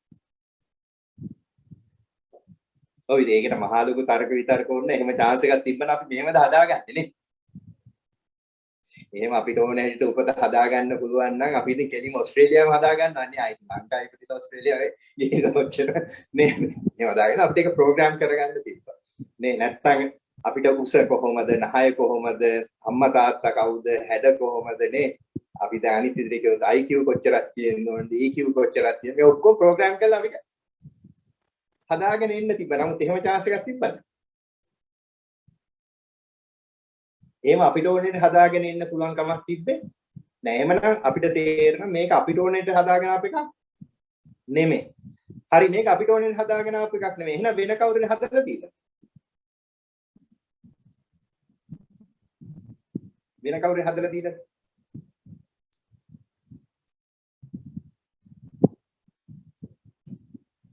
එහෙම කෙනෙක් අල්ලගන්න විදියකුත් නෑ. මොකද දන්නවද? මම මේ කිසිම වෙන ආගමකට දහමකට දර්ශනයකට කියන කතාවක් නෙවෙයි. එහෙම කවුරු හරි හදලා දුන්නා නම් අල්ලලා නඩු දාන්න ඕනේ මෙහෙම ජරාවක් හදලා දුන්නට නේ. ඇයි වයසට යන, බඩගිනි එන, හොටු හැදෙන, කොරෝනා හැදෙන දැන් මේ අකාරි මෙර මොකටද මේන එකක් හදලා දුන්නේ නේ? අඩු අනේ එහෙම හැදෙන්නේ නැති එකක් හදලා දුන්නා නම් නේ. දැන් මේ වයසට ගිහිල්ලා අයිත හිතන්න දැන් හදපුගෙන හදලා දුන්නා විතරයි. අනිත් ඔක්කොම කරගන්න ඕනේ කවුද? අපි නේ. කන්න ටික හොයා ගන්න ඕනේ, අඳින්න ටික හොයා ගන්න ඕනේ, ඉන්න තැනක් හොයා ගන්න ඕනේ, වතුර ටික හොයා ගන්න ඕනේ. මේ ඔක්කොම දැන් කවුද ලෙඩක් අරුම ලෙඩ නොවි තිබ්බන. දැන් ලෙඩක් හැදුනම ලෙඩේ හොයා ගන්නත් ඕනේ, ලෙඩේට බෙහෙත් හොයා ගන්නත් ඕනේ, බෙහෙත් සල්ලි දීලා ගන්නත් ඕනේ. එතකොට දැන් අපිට තේරෙනවා මේක වෙන කෙනෙක් කවුරු අල්ල ගන්න විදිහකුත් නැහැ මේක අපිට හදලා දුන්නාට නේ. දැන් අපි කියමු මම කියන්නේ අපි ජීවිතය පිළිබඳ නුවණින් හිතන්න ඕනේ. ඒකට මේ උපත කියන එක අපිට ඕන හැටියට අපි හදාගෙන ආපු එක්කුත් නෙමෙයි වෙන කෙනෙක් හදලා දීපු එක්කුත් නෙමෙයි අපි විවෘතව හිතලා බලනවා. හැබැයි අපි දන්නේ නැති කතාවක් මේකේ පිටිපස්සේ තියෙනවා. ඒකනේ දැන් අපි මේ ඉපදෙන්නේ. නේ? ඒක කොයි විදිහට අර්ථ නිරූපණ කරගන්න දැන් උත්සාහ කරත් කොහොමද අපි ඉපදුනානේ? නේ? තමන් හැබැයි මේක හොඳට තේරෙනවා මේක තමන් හදපු එක්කුත් නෙමෙයි තව කෙනෙක් හදපු එක්කුත් නෙමෙයි. හැබැයි මොකක් හරි හේතුවක් නිසා ඔන්න දැන් අපි ඉපදිලා. දැන් මේ උපත තුල දැන් බලන්න අපේ මේ ජීවිතේ අපි කීයක් නම් දේවල් වලින් බේරිලාද මේ ඉපදිලා තියෙන්නේ. නේ දැන් අපිට පේනවා ලෝකෙ දිහා විමසලා බලද්දි අපිට මේ පේන ලෝක විතරක් බලද්දි අපිට පේන අපි වගේම සත්තුත් ඉපදෙනවා. කුරුල්ලෝ මාළු ගෙම්බෝ අරේ මේ සත්තුත් ඉපදෙනවා මිනිස්සුත් ඉපදෙනවා. එතකොට දැන් අද අපි අපේ පාලනයක තොරව නම් මේ උපත සිද්ධ වෙන්නේ. තව කෙනෙකුගේ තීරණයකුත් තොරව නම් මේ සිද්ධ වෙන්නේ. අද අපි සතෙක් නොවි මිනිස්සෙක් වුණා කියලා කියන්නේ පොඩි බේරිල්ලක්ද බේරිලා තියෙන්නේ. දැන් මොකද මේක අපේ පාලනයක් නැත්තම් මේ උපතේ කතාව තුළ අද අපි සතෙක් නොවි මිනිස්සෙක් වෙලා ඉන්නවා කියලා කියන්නේ අපි පොඩි බේරිල්ලක්ද බේරුනේ. අපි ලොකු බේරිල්ලක් බේරිලා තියෙනවානේ. අපි අද සතෙක් නෙවෙයි මිනිසෙක් වුණා කියලා කියන්නේ. මිනිසියෙක් වුණත් මොකද උනේ? අංග විකලුනේ නෑ, මන්ද බුද්ධික උනේ නෑ, අඳගොළු බීරි ස්වභාවයටපත් උන්නේ නෑ. මේ ඔක්කොගෙම බේරිලා අපි උපන්නා. දෙහෙම නොවේ නෑ නැද්ද අද ලෝකේ? කොච්චර ඉන්නද? එතකොට අපි ඔන්න මේ උපදෙදී ඒ බේරිල්ලත් බේරුණා. ඊළඟට අපිට සත්පුරුෂ දෙමව්පියෝ හම්බුණා. අපි පාරේ දාලා ගියේ නෑ, අපිව අනාථ කරලා ගියේ නෑ, අපි විකුණලා දැම්මේ නෑ. අපිව දුක් මහන්සියලා උස්මහත් කරපු දෙමව්පියෝ අපිට හම්බුණා. දෙහෙම නොවේ නෑ නැද්ද මේ ලෝකෙ? කොච්චරවත් ඉන්නේ. එහෙනම් අපි ඒ බේරිල්ලත් මේ උපතත් එක්ක සිද්ධ වුණා අපිට. ඊළඟට මොකද උනේ? අපිට හොඳ ඉස්කෝලවල වලට යන්න පුළුවන්කම ලැබුණා, අපිට හොඳට ඉගෙන ගන්න පුළුවන්කම ලැබුණා. අද වෙනකොට අපි දෙපැයි නැගී සිටලා අපිට යමක් කරගන්න පුළුවන් තරමට මේ ජීවිතය අපි වේරුණා. එහෙම නොවේ නෑ නැද්ද අදට? එහෙම නොවේ නෑ ඉන්නේ. ඒකට ඒ බේරිල්ලත් බේරුණා. නේ? ඊළඟට දැන් අපි ලංකාවේ උපන් අය නිසා අපි දන්නවා අපි දැන් මේ ඉපදුනේ දකුණු ආසියාවේ සංවර්ධනයේ වෙමින් පවතින රටකනේ. කොහොමද ලංකාවේ ඉපදිච්ච අය ඉන්නේ? දැන් තව චුට්ටක් එහෙට මෙහෙට ගිහිල්ලා අද වෙනකොට බැරි වෙලා හරි අපි පාකිස්තානේ නම් බංගලිදේශේ නම් ඊළඟට ඉරාන ඉරාකේ පැත්තට ගිහිල්ලා නම් ඒ විදිහට ගිහිල්ලා ඉපදුනානේ. මේ කොටින්ම කියනනේ ඉන්දියාවේවත් ඉපදෙන්නේ නැතුව සෑන බේරිලා නෙවෙයි මේ පාර මේ බේරුවා. මම ඉන්දියාවට නිගර කරනවා නෙවෙයි මම කියන්නේ ළඟ තව දශමයෙන් එහෙට මෙහෙට වුණා නම් එහෙම chance එකක් තිබ්බා. මොකද මේක පාලනයකින් තොරව සිද්ධ වෙන දෙයක්. එතකොට දැන් එහෙම ඉපදිලා මේ බේරිලා ගොඩාක් දේවල් වලින් බේරිලා තමයි උපතක් අපිට සකස් වෙලා තියෙන්නේ. මේ ජීවිතේ. දැන් මෙහෙම ගොඩාක් දේවල් වලින් බේරිලා මේ ලැබිච්ච උපත තව කොච්චර කාලයක් තියෙයි?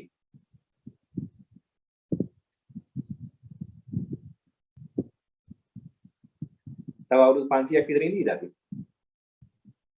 නෑනේ නේ. අපි අවුරුදු 500ක් මොකටද ඉන්නේ? 200ක් ඉන්නේ නෑ, 100ක් ඉන්නේ නෑ. නේ අපි සමනේ 40 50 පැනලා නම් තව අවුරුදු 20ක් 30ක් ඉඳී උපරිම. 30ක් 40ක් ඉඳී. ඊට අඩු නම් තව අඩු වෙනවා. මං කියන්නේ උපරිම අපේ ජීවත් වුණා තව කාලයක්. ඒතර ඒ කියන්නේ තව අනිවාර්යෙන් තව අවුරුදු 30කින් 40කින් මේ කතාව ඉවර වෙනවා. මේ ජීවිතය ඉවර වෙනවා.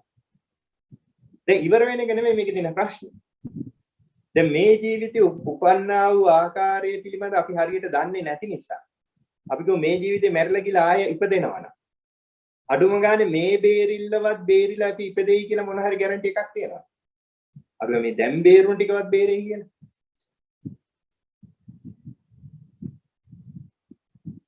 එහෙම මොන හරි තියනවද? මේ ආරක්ෂාවට යනවා. මොකුත් නැහැ. හැබැයි අපි හිතන් ඉන්නවා අපිට ප්‍රශ්නයක් වෙන එකක් නැහැ. අපිට උපතත් එක්ක ප්‍රශ්නයක් තියෙනවා කියලා තේරෙන්නේ නැහැ. එතකොට ඇත්තටම මේ උපතත් එක්ක බලන්න කොච්චරක් නම් එහෙම ප්‍රශ්නයක් තියෙනවද? ඊළඟ ජීවිතේ අපි කියමු ඕස්ට්‍රේලියාවේ ඉපදුනත් මොන වගේ පවුලක කොයි විදියට මොන වෙලා අපි දන්නේ නැහැ කොහොමද වෙන්නේ කියලා. මොකද්ද තියෙන ආරක්ෂාව? එහෙමනම් මේ උපතක් සකස් වීමේ ප්‍රශ්නයක් තියෙන. හැබැයි මේ ප්‍රශ්නේ අපි ප්‍රශ්නයක් ඇටියට දකින්නේ නැහැ. එහෙම ජීවිතේ නුවණින් විමසලා පුරුද්දක් නැහැ. අපිට කිසි ගානක් නැහැ. අපි හිතන් ඉන්නේ මේ දැන් මේ තියෙන මේ පිංගම් කරගත්ත ටිකෙන් ආයෙ මොනවද නැහැ බය වෙන්න දෙයක් නැහැ. කෙලින්ම මේ කිසිම ප්‍රශ්නයක් වෙන්නේ නැහැ වගේ තමයි අපි හිතන්නේ. නමුත් පිංගතුනි අපි නිකන් හිතන්න කවුද අශෝක රජතුමා අශෝක අධිරාජ්‍යය ළමයි රහත් වෙලා හිටියේ. තුන්වෙනි ධර්ම සංගාවට සම්පූර්ණ රාජ්‍ය අනුග්‍රහය දැක්වුවා. 84000ක් විහෙර විහාර හැදුවා. ඒකට අපි දන්නේ ඉතිහාසයේ සෑහෙන පින්කම් කරපු කෙනෙක්. නමුත් මොකද උනේ? මරණ වෙලාව.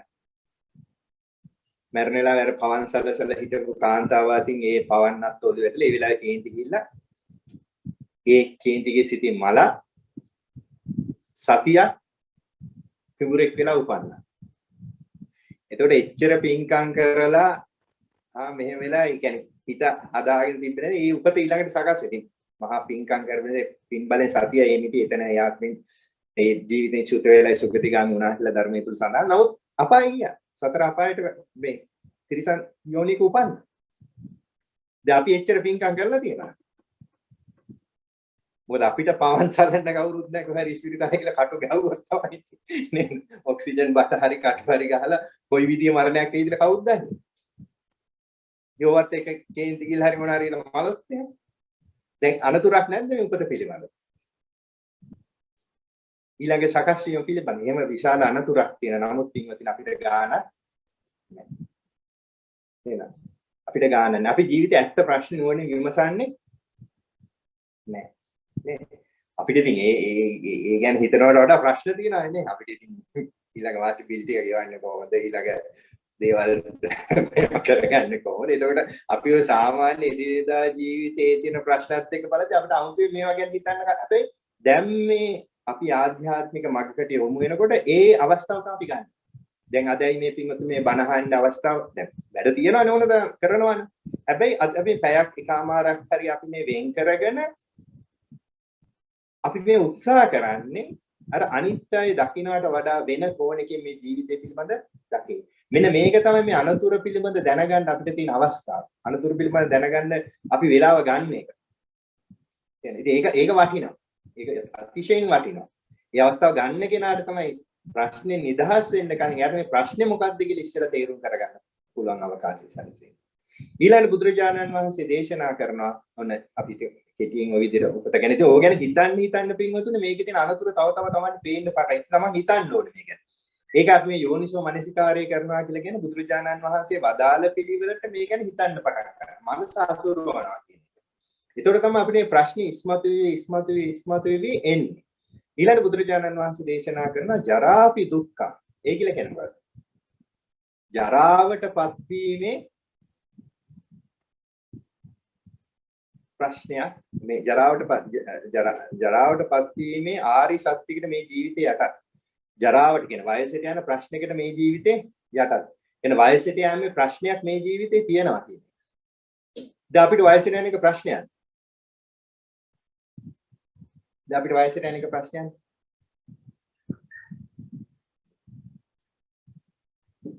අපිට වයසට යන එක ප්‍රශ්නයක්ද වයසට ගිය එක ප්‍රශ්නයක්. මොකද මේක ප්‍රශ්න දෙකක්. වයසට යෑමේ ප්‍රශ්නේ කියන එක වෙනම දෙයක්. වයසට ගිය එක ප්‍රශ්නයක් කරගන්නවා කියන තව එකක්. නේ? මොකද වයසට යෑම ප්‍රශ්නයක් වුණොත් මේ වයසට යෑම පටන් ගන්න කොතනින්ද? වයසට යෑම පටන් ගන්න කොතනින්ද? මව් කුසට ආපු දවසින් ගන්න. මව් කුසට ආපු දවසේ ඉඳන් මේ ශරීරය දිරනවා, ගෙවෙනවා, මේරීමකට පත් වෙන. ඒ කියන්නේ අපි වයසට යනවා කියලා කියන්නේ. මේ ශරීරය දිර දිර මේරි ගෙවි ගෙවි යන එකට මේ වයසට යනවා කියන්නේ. ඒතකොට මව් කුසට ආපු දවසේ ඉඳන් මේ කෙමිස්ට්‍රි එක වෙනස් වෙන්න පටන් ගන්නවා නේ. ඒතකොට මාස 9ක් වයසට යනකොට මොකද වෙන්නේ? එළියට එන්න වෙනවද නැද්ද? මාස 9ක් වයසට යනකොට එළියට එන්න සිද්ධ වෙනවා. දැන් ඇතුලේ ඉන්නකම් ඔටෝ ෆීඩ් නේ. කිසි ප්‍රශ්නයක් නැහැ ෆීඩ් වෙනවා නේ. හැබැයි එළියට ආපු දවසින් අද වෙනකම් ඇයි අපිට මේකට ෆීඩ් කරන්න ඕනේ? මේක කණ්ඩ ටික, බොණ්ඩ ටික, උෂ්ණ ටික, වතුර ටික මේ ටික ඔක්කොම දෙන්න ඕනේ ඇයි? ඇයි දෙන්න ඕනේ? මේක වයසට යන නිසා, මේක දිරන නිසා, මේක ගෙවෙන නිසා. නේ? එතකොට මේ ජීවිතේ වයසට යෑමේ ප්‍රශ්නයකට යටත්. නමුත් අපිට ගාන නෑ. එහෙම ප්‍රශ්නයක් තියෙනවා කියලා අපිට හිතෙන්නේ නෑ. මම මේ වයසට යන ප්‍රශ්නයකට යටත් නේද කියලා අපිට හිතෙන්නේ නෑ. නේ?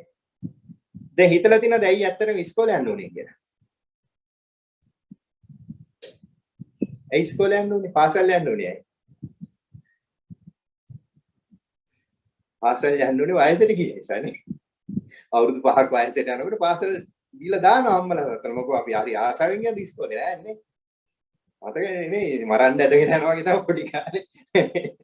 අපි ඉස්කෝලේ පාසලට ඇදගෙන ගියේ අම්මලා තාත්තලා. ඇයි ඒ වයසට යෑමක් එක්ක? ඒ වයස්වල ඒ විභාග කරන්න ඕනේ.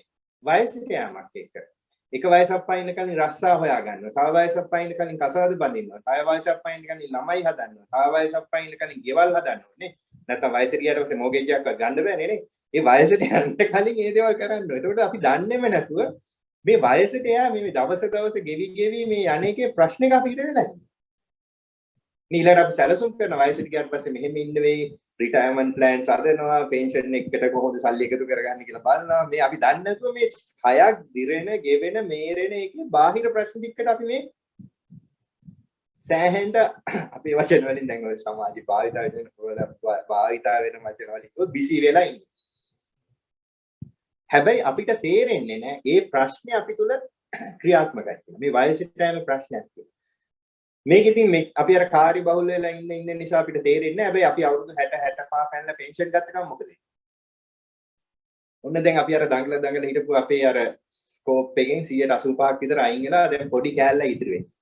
එතකොට දැන් ඔන්න Tamanට හැසිරෙන්න වෙන ඉඩකඩ සීමා වෙන්න පටන් ගන්නවා. මේ ශරීරයේ මේ ජරාවටපත් වීමත් එක්ක.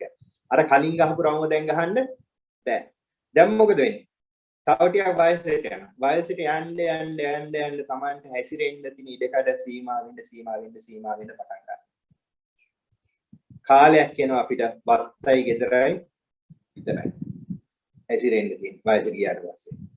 තව කාලයක් යනවා වත්තත් නැහැ ගෙදර විතරයි. තව ටිකක් වයසට යනකොට වෙන්නේ. ගෙදරත් නැහැ කාමරේ විතරයි. තව ටිකක් වයසට යනකොට වෙන්නේ. කාමරෙත් නැහැ ඇඳ විතරයි. මේ ශරීරයක් ගෙවි දිර මේරි මේ යන්නේ කියේ. අන්තිම මොකද වෙන්නේ අපිට? ඇඳක් උඩ ඔත්පල වෙලා වැටිලා ඉන්න වෙන ස්වභාවයකට පත් වෙනවා නේ. හැබැයි අපිට මේ කය දිහා මෙහෙම බලනකොට හිතෙනවද මේ කයත් එහෙම වෙනවා කියලා? අපිට එහෙම හිතෙන්නේ අපිට හිතෙන්නේ එහෙම ප්‍රශ්නයක් අපිට වෙන එක නෑ කියලා. දැන් අපි හරියට ළමයි ගෙවල් අරක මේක කියලා සෑහෙන අපි ඒව ගැන හිත ඒවට මහන්සි ඉන්න. නමුත් දන්නවද වයසට ගිහිල්ලා ඩිමෙන්සියා හරි ඔයගේ ලෙඩක් හැදුනම ඉන්නේ කොහෙද කියලා දන්නේ නැහැ. කන්නේ මොනවද කියලා දන්නේ නැහැ. කවුද එන්නේ යන්නේ කියලා හඳුනන්නේ නැහැ. ඔය ඇඳන් උඩ වැටිලා බලන් ඉන්න වෙන ස්වභාවයක මේ ශරීරයේ දිර ගෙවි යනවා. දැන් එහෙම ප්‍රශ්නයක් තියෙනවා. එහෙම ප්‍රශ්නයක් තියෙන එකේ නිදහස් වීමකුත් තියනවාද කියලා අපිට කල්පනා වුණේ නැත්නම් අපිට මේ සසර අනතුර ඉස්මතු වෙන්නේ නැහැ. ඊළඟ බුදුරජාණන් වහන්සේ දේශනා කරන ඒ වගේම ලෙඩවීමේ ප්‍රශ්නයක්. ව්‍යාධි දුක්ඛ කියලා කියන්නේ ඒකයි. මේ ලෙඩවීමේ ප්‍රශ්නයකට මේ ජීවිතයට දැන් අපිට ප්‍රශ්නයක්. දැන් ලෙඩවීම ප්‍රශ්නයක්. ලෙඩවීමේ ධර්මතාවයකට අපි යටත් කියන අපිට ප්‍රශ්නයක්. දැන් මේ දවස්වල නම් පොඩි ප්‍රශ්නයක් තියෙනවා නේ කොවිඩ් කියන ලෙඩේ නිසා. දැන් අපි කොවිඩ් කියන ලෙඩේට බයලා දැන් කොච්චර ප්‍රශ්නයක් කරගෙන ඉන්නවද අපි ඒක. හැබැයි ලෙඩ වෙන ධර්මතාවයක දැන් කොවිඩ් කියන්නේ එක ලෙඩක් නේ. නමුත් ලෙඩ වෙන ධර්මතාවයේ ප්‍රශ්නයක් කරගෙන ඒකට විසඳුමක් තියෙයිද කියලා බලනවා. එහෙම එකක් නැහැ.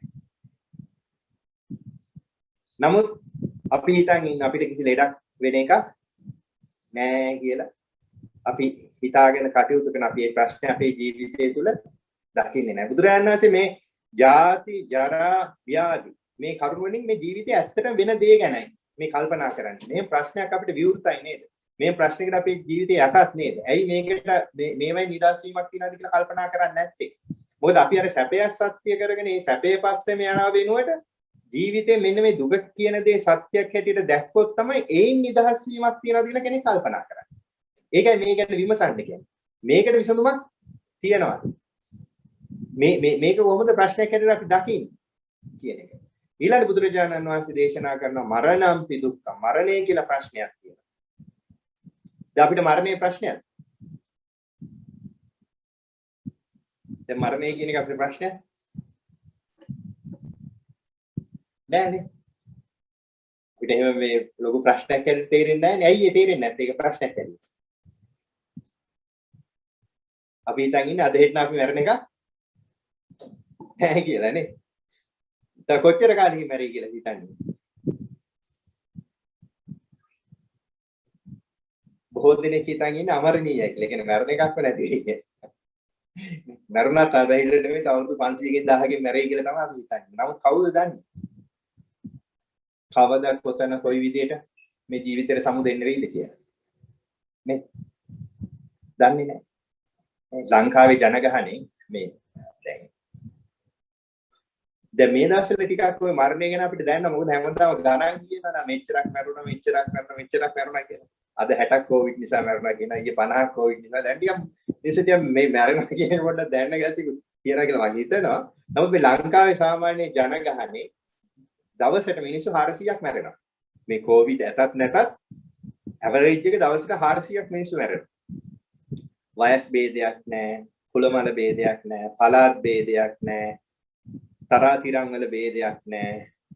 ඒ ભેදයක් නැතුව දවසට සමස්ත ජනගහයෙන් මිනිස්සු 400ක් මැරෙනවා.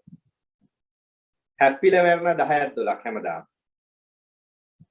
මේ මොනවාද කැන්සර් නිසා මම හිතන 80ක් විතර දවසට මැරෙනවා. ඊළඟට සියදිවි හානි කර ගැනීම 8ක් 10ක් දවසකට වෙනවා. එතකොට මේ වගේ මේවා ගත්තම කොහොම හරි දවසට ජනගහණයෙන් මිනිස්සු 400ක් මැරෙනවා කියන ලංකාවේ. 400කට කිට්ටු වෙන්නේ.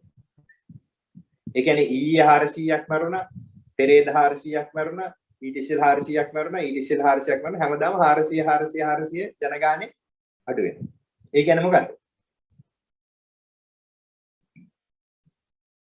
ඊයේ 400ට අහු වෙච්ච නැති නිසා අද අපි තාම ඉන්නවා කියන්නේ නේද? ඊයේ 400ට අහු වෙච්ච නැති නිසා අද තාම අපි ඉන්නවා. දන්නවද අද 400ද? අද 400 වෙන්න බැරිද අපි? කවුද දන්නේ? සමහරක අද 400 වෙන්න පුළුවන් අපි. එතකොට අද 400 නේ අපි ලෑස්තිද යන්න? අද 400 නේ අපි යන්න ලෑස්තිද? ලෑස්තියක් නැහැ. හැබැයි ඉතින් ලෑස්තියක් නැහැ කියලා එකක් නැහැ. යන්න උනොත් යන්න වෙනවා නේ. දැන් මේ පෙරේදද ඊයේද පෙරේදදර ලංකාවේ ප්‍රසිද්ධ නීලියපුත් නැතිවලා තිබ්බර වෑන් එකක් පෙරිලා මොකද වෙලා? එතකොට දැන් කියන්නේ එදා ඒ ගමනේ ආවේ මේ පවුද එළිය කියන්නේ වැඩ මොන හරි කරන්න බලාගෙන නමුත් එදා රෑ යන්න බෑ. එතකොට ඒ වගේ දැන් අපි ගත්තොත් එහෙම අපි දන්නේ අද රෑ මේ එළිය වැටෙන අපි ජීවත් වෙයිද කවුද දන්නේ? එතකොට දැන් මෙහෙම ප්‍රශ්නයක් ජීවිතේ තියෙනවා නම් මොකද්ද මේ ජීවිතේ? ඇයි මෙහෙම වෙන්නේ කියලා අපි නුවණින් විමසිය යුතු නැද්ද? මොකද මේ එතකොට අනිත් එක තමයි මේ ජීවිතේ විතරක් වෙනව නම් තව හමත් නැහැ. බුදුරජාණන් වහන්සේ දේශනා කළා තියෙන්නේ මොකද්ද? උපන්නා වූ උපදින හැම ස්වභාවයක් තුළ මෙච්චරයි අපි උරුම කරගෙන තියෙන්නේ. ජාති ජරා මරණ, ජාති ජරා මරණ, ජාති ජරා මරණ. ඉපදෙනවා වයසට යනවා ලෙඩ වෙනවා මැරිලා යනවා. ඉපදෙනවා වයසට යනවා ලෙඩ වෙනවා මැරිලා යනවා. ඒකට මෙහෙම එකම කතාවක් තුල නම් මේ නොදන්නාකම තුල අපි හිර විහිර ඉන්නේ. එහෙම නැත්නම් ඇත්තට මේ පැවැත්ම තුල සැපද්ද තියෙන්නේ දුකක්ද තියෙන්නේ. එතකොට මේ දුක කියලා මේකෙන් කියන්නේ මේ හිස් වැඩපිළිවෙලක් තුල නෙමෙයිද මේ අපි හිර වෙලා මෙහෙම වෙනන ඇයි මෙහෙම වෙන්නේ කියන එක පිළිබඳව තමයි බුදුරජාණන් වහන්සේ මේ නුවණින් විමසන්නේ කියලා. මේවා පින්වතුනි මේ දේවල් ඔක්කොම නිකන් රෝග ලක්ෂණ වගේ. ඒ කියන්නේ මේ ලෙඩේ ගැන හඳුනා ගන්න තියෙන රෝග ලක්ෂණ වගේ තමයි මේ ජාති ජරා ව්‍යාධි මරණ කියන්නේ. බුදුරජාණන් වහන්සේලාටත් ඒ බෝසත් අවදීදී රජ කුමාරයෙක් හැටියට ගෙදර ඉන්නකොට මේ මාලිගාවේ ඉන්නකොට මේවා තමයි ප්‍රශ්න උනේ. ආර්ය පරිශ්‍රණ සූත්‍රයේ කියවලා තියෙනවා නම් මේ පින්වතුන් ඒක දැකලා ඇති බුදුරජාණන් වහන්සේ දේශනා කරන පසු කාලීනව. තමන් වහන්සේ දැක්ක කියන මිනිස්සු උපදීම කරන කොටගෙන උපදින දේවල්ම කර කර ඉන්නවා කියන ඒ නිදාසීමක් කල්පනා කරේ නෑ කියනවා. වයසට යෑම උරුම කරගෙන වයසට යන දේවල්ම කර කර ඉන්නවා මිසක් ඒ නිදාසීමක් තියනවාද කියලා කල්පනා කරේ නෑ කියනවා. මරණය උරුම කරගෙන මරණයටපත් වෙන දේවල්ම කර කර ඉන්නවා මිසක් ඒ නිදාසීමක් තියනවාද කියලා කල්පනා කරේ නෑ කියනවා. මේ කෙලෙස් වගුරුවමින් සෝසුසුම් හෙලමින් ඒ දේවල්ම කර කර ඉන්න ඒ නිදාසීමක් තියනවාද කියලා කල්පනා කරේ නෑ කියනවා. නමුත් මේ කුමාරයා කල්පනා කරා කියනවා. ඇයි මෙහෙම වෙන්නේ? මොකද්ද මේකට හේතුව? මේ දේවල් කල්පනා කර කර ඉඳලා තමයි රාහුල කුමාරගේ උපතත් එක්ක තීරණය කරන්නේ නෑ මේ ගැන පරීක්ෂණයක් කරන්න ඕනේ. මේ ගැන ගවේෂණය කරන්න ඕනේ. එහෙම කරන්න තමයි එදා භාග්‍යතුන් ඒ බෝසතාණන් වහන්සේ ඒ රජ ගෙදර අතහැරලා තමන් වහන්සේගේ ජීවිතය පරීක්ෂණයට ලක් කරන්න පරීක්ෂාවට ලක් කරන්න තමයි අභිනිෂ්ක්‍රමණය කළේ. ඒකල තමන් වහන්සේ හෙව්වේ මොකක් ගැනද මේ? ජීවිතය ගැන. ඇයි උපතක් සකස් වෙන්නේ? මොකද්ද වයසට යන්නේ? මොකද්ද මේ මරණය? මේ මොකද්ද මේ ජීවිතේ වෙන්නේ කියලා තමන් වහන්සේගේ ජීවිතය පිළිබඳ ඒ ආර්ය පරීක්ෂණයක් කරා. කිං සත්‍ය ගවේෂි කිං කුසල ගවේෂි මොකද්ද මේ සත්‍ය මොකද්ද මේ කුසලයේ කියලා ඒ ගවේෂණය කරා. ඒකට කොච්චර කාලයක් ගියාද? ඒකට අවුරුදු 6ක අතිශය දුෂ්කර පරීක්ෂණයක් කරා. තමන් වහන්සේගේම ජීවිතේ දැම්ම පරීක්ෂණයට. දැන් අපි නම් දැන් මේ ජීවිතය ගැන ඒව මේව කරන්න එක එක සත්තුනේ අල්ලගන්නේ කියන මොකක්ද බලනවානේ එක එක සත්තුන් එක්කනේ අපේ මේ ජීවිතය ගැන කප කොට බලලා නවුත් දැන් මොකද මෙතනදී මොකද භාග්‍යවතුන්ගේ තමන් වහන්සේගේම ජීවිතය දැම්ම පරීක්ෂණයට. කොහොමද මේ කයක් වැඩ කරන්නේ? කොහොමද මේ සිතක් වැඩ කරන්නේ? ඇයි මෙහෙම වෙන්නේ? මේ හොයාගෙන මේ ගවේෂණයේ ප්‍රතිඵලයක් හැටියට තමයි එදා ඇසතු බෝරුක් සෙවණේදී භාග්‍යවතුන් වහන්සේ මේ ආර්ය සත්‍ය අතර අවබෝධ කරගන්න. මේ ජීවිතය පිළිබඳ සැබෑ සත්‍ය අවබෝධ කරගන්න. ඒ අවබෝධය තමයි අපිට මේ දේශනා කරලා දීලා තියෙන්නේ. මේ දේශනාව තුල තමයි බුදුරජාණන් වහන්සේ ඔය සැපේ කියන දේ තුලේ යන්නේක මුලාවක්. ඒ නිදහස් වීමක් තියෙනවා නම් ඒ නිදහසෙන් මේ දුක දැකලා ඒ දුකෙන් නිදහස් වීමක් වුණා කියලා බුදුරජාණන් වහන්සේ ওই දුක දකින්න ආරම්භය තමයි ඔය කියලා දීලා තියෙන්නේ. ජාති ජරා ව්‍යාධි මරණ ශෝක පරිදේව දුක්ඛ දෝමනස් ආදී වශයෙන් කියලා දීලා භාග්‍යවතුන් වහන්සේ දේශනා කරනවා. සංකිට්ඨේන පංච උපාදානස්කන්ධා දුක්ඛ. මේ සියලුම දුක් ටික අකුලවා කිව්වොත් මේ පංච උපාදානස්කන්ධය තමයි දුක.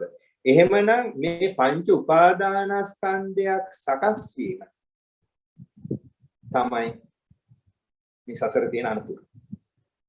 උපදිනවා කියලා කියන්නේ මේ පංච උපාදානස්කන්ධේ එක්තරා විදිහක සකස් වීම. වයසට යනවා කියලා කියන්නේ මේ පංච උපාදානස්කන්ධේ වෙනස් වීම. ලෙඩ වෙනවා කියලා කියන්නේ මේ පංච උපාදානස්කන්ධේ වෙනස් වීම.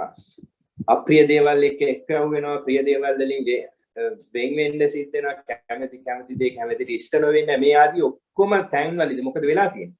මේ පංච උපාදානස්කන්ධයක ඇතිවීමක් වෙනස් වීමක් නැතිවීමක් ඇතිවීමක් වෙනස් වීමක් නැතිවීමක් කියන කාරණේ සිද්ධ වෙනවා. එහෙමනම් මේ පංච උපාදානස්කන්ධයක් සකස් වෙන එකේ වෙනස් වෙන එකේ නැති වෙලා යන එකේ ඇති වෙලා යන එකේ තමයි ප්‍රශ්නේ තියෙන්නේ. එතකොට අපිට කියන්න පුළුවන් මේ සසර අනතුර තමයි මේ උපාදානස්කන්ධ පහක් සකස් වීමේ අනතුර.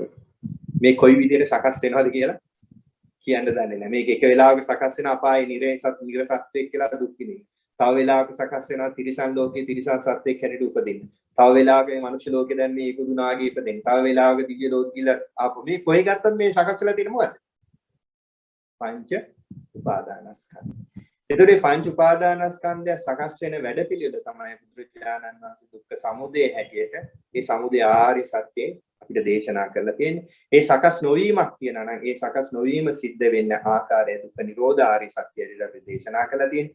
ඒ සකස් නොවීම පිළිබඳ නැත්නම් මේ පංච උපාදානස්කන්ධයෙන් නිදහස් වීම වැඩපිළිවෙල තමයි බුදුරජාණන් වහන්සේ දුක්ඛ නිරෝධ ගාමිනී පටිපදා ආර්ය සත්‍ය හැටියට මේ ආර්ය අෂ්ටාංග මාර්ගයත් තුලින් දේශනා කරලා තියෙන්නේ. එතකොට මෙන්න මේ කතාව තේරෙන එකම තමයි මේ ගමනේ ආරම්භය. ඒකයි සම්මා දිට්ඨිය දුක්ඛ නිරෝධ ගාමිනී ප්‍රතිපදා ආර්ය සත්‍ය මුලට ඇවිල්ලා තියෙන්නේ.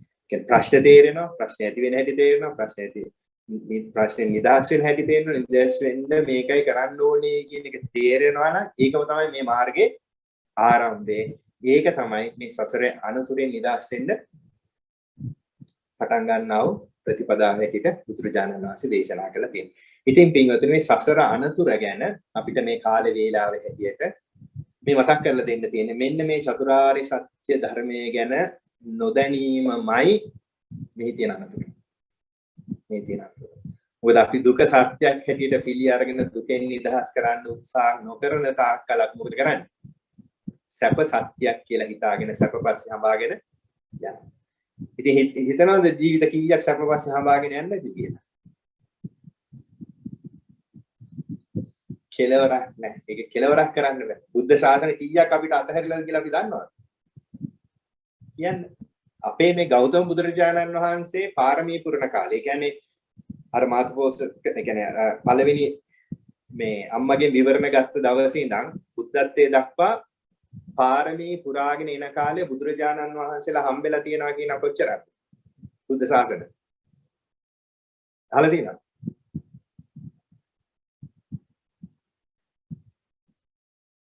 අපේ ගෞතම බෝසතාණන් වහන්සේට පාරමී පුරණ කාලේ පාරමී පුරන්න පටන් ගත්ත දවසේ ඉඳලා අම්මගේ ආශිර්වාදයෙන් ලැබිලා පාරමී පුරන්න පටන් ගත්ත දවසේ ඉඳන් බුද්ධත්වයේ දක්වා එන ගමනේදී බුදුරජාණන් වහන්සේලා හම්බෙලා තියනවා කියනවා 512000. ජීවිත නෙමෙයි බුද්ධ ශාසන 512000ක් හම්බෙලා තියෙන මේ සසර පැවැත්ම තුල. ඒතකොට හිතන්න පොඩි කාලයක්ද මේ කියන්නේ? මේ පොඩි කාලයක්ද මේ කියන්නේ? මේ කියන්නේ ඉතිශය දීර්ඝ කාලය. දැන් මේ කාලේ අපි ඔය කොහෙවත් ඉඳලා නැහැ. ධර්මයේ අපිට බුදුරජාණන් වහන්සේ වදාළ අපි ඔය කොහේ හරි මොන හරි වෙලා ඉපදී මැරි ඉඳලා තියෙනවා නේ. හැබැයි අපිට මේ පණිවිඩය හම්බෙලා නැහැ. මේකයි මේ අනතුර. හම්බුණාට පස්සේ කරන්න ඕන ටික කරගෙන නැහැ. දැන් අපි මේක මිස්සලා ගියොත්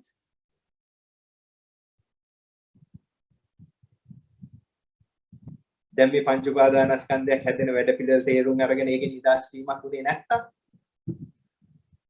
කවුද දන්නේ? දැන් එතකොට එහෙමනම් අපි ඉන්නේ විශාල අනතුරක නෙමෙයි. විශාල අනතුරක. ඒක නිසා තමයි බුදුරජාණන් වහන්සේ දේශනා කරේ මහණෙනි ඔබට සැනසුම් සුසුමක් හෙලනවා නම් හෙලන්න පුළුවන් වෙන්නේ සක්කාය දිට්ඨිය දුරු කරගත්ත දවසට. ඒ කියන්නේ සෝතාපන්න ඵලයටපත් වෙලා සක්කාය දිට්ඨිය තමන් දුරු කරගත්තා නම් එදාට තමයි කියන තමන්ට සැනසුම් සුසුමක් හෙලන්න පුළුවන් වෙන්නේ කියන මම බේරුණා කියන.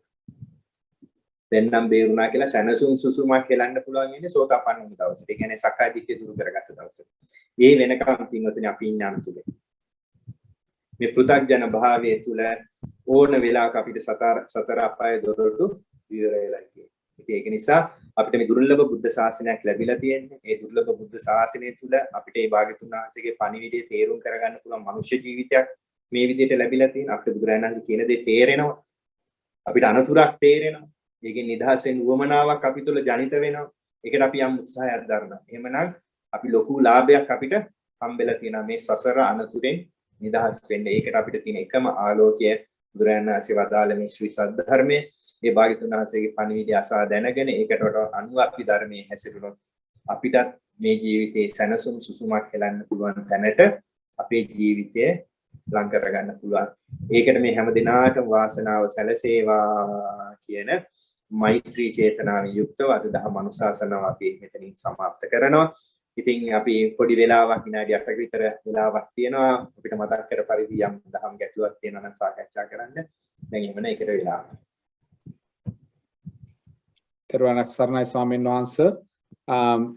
ඔබ සහභාගී වෙන ඔබ සියලු දෙනාටම යම්කිසි දහම් ගැටලුවක් තිබෙනවා නම් මේ රියැක්ෂන් කියන ඔප්ෂන් එක ඔස්සේ ඒ අතක් කිස්සීමෙන් මේ ඇඩ්මින් වරයා විසින් ඔබට ඒ මයික් එක ඔන් කරලා ඒ කතා කිරීමට අවස්ථාවක් ලබා දෙයි. එහෙම නැත්නම් මේ chat විශේෂාංගයනොත් ඔබට ගැටලුවක් තිබේ නම් යොමු කරන්නට පුළුවන්.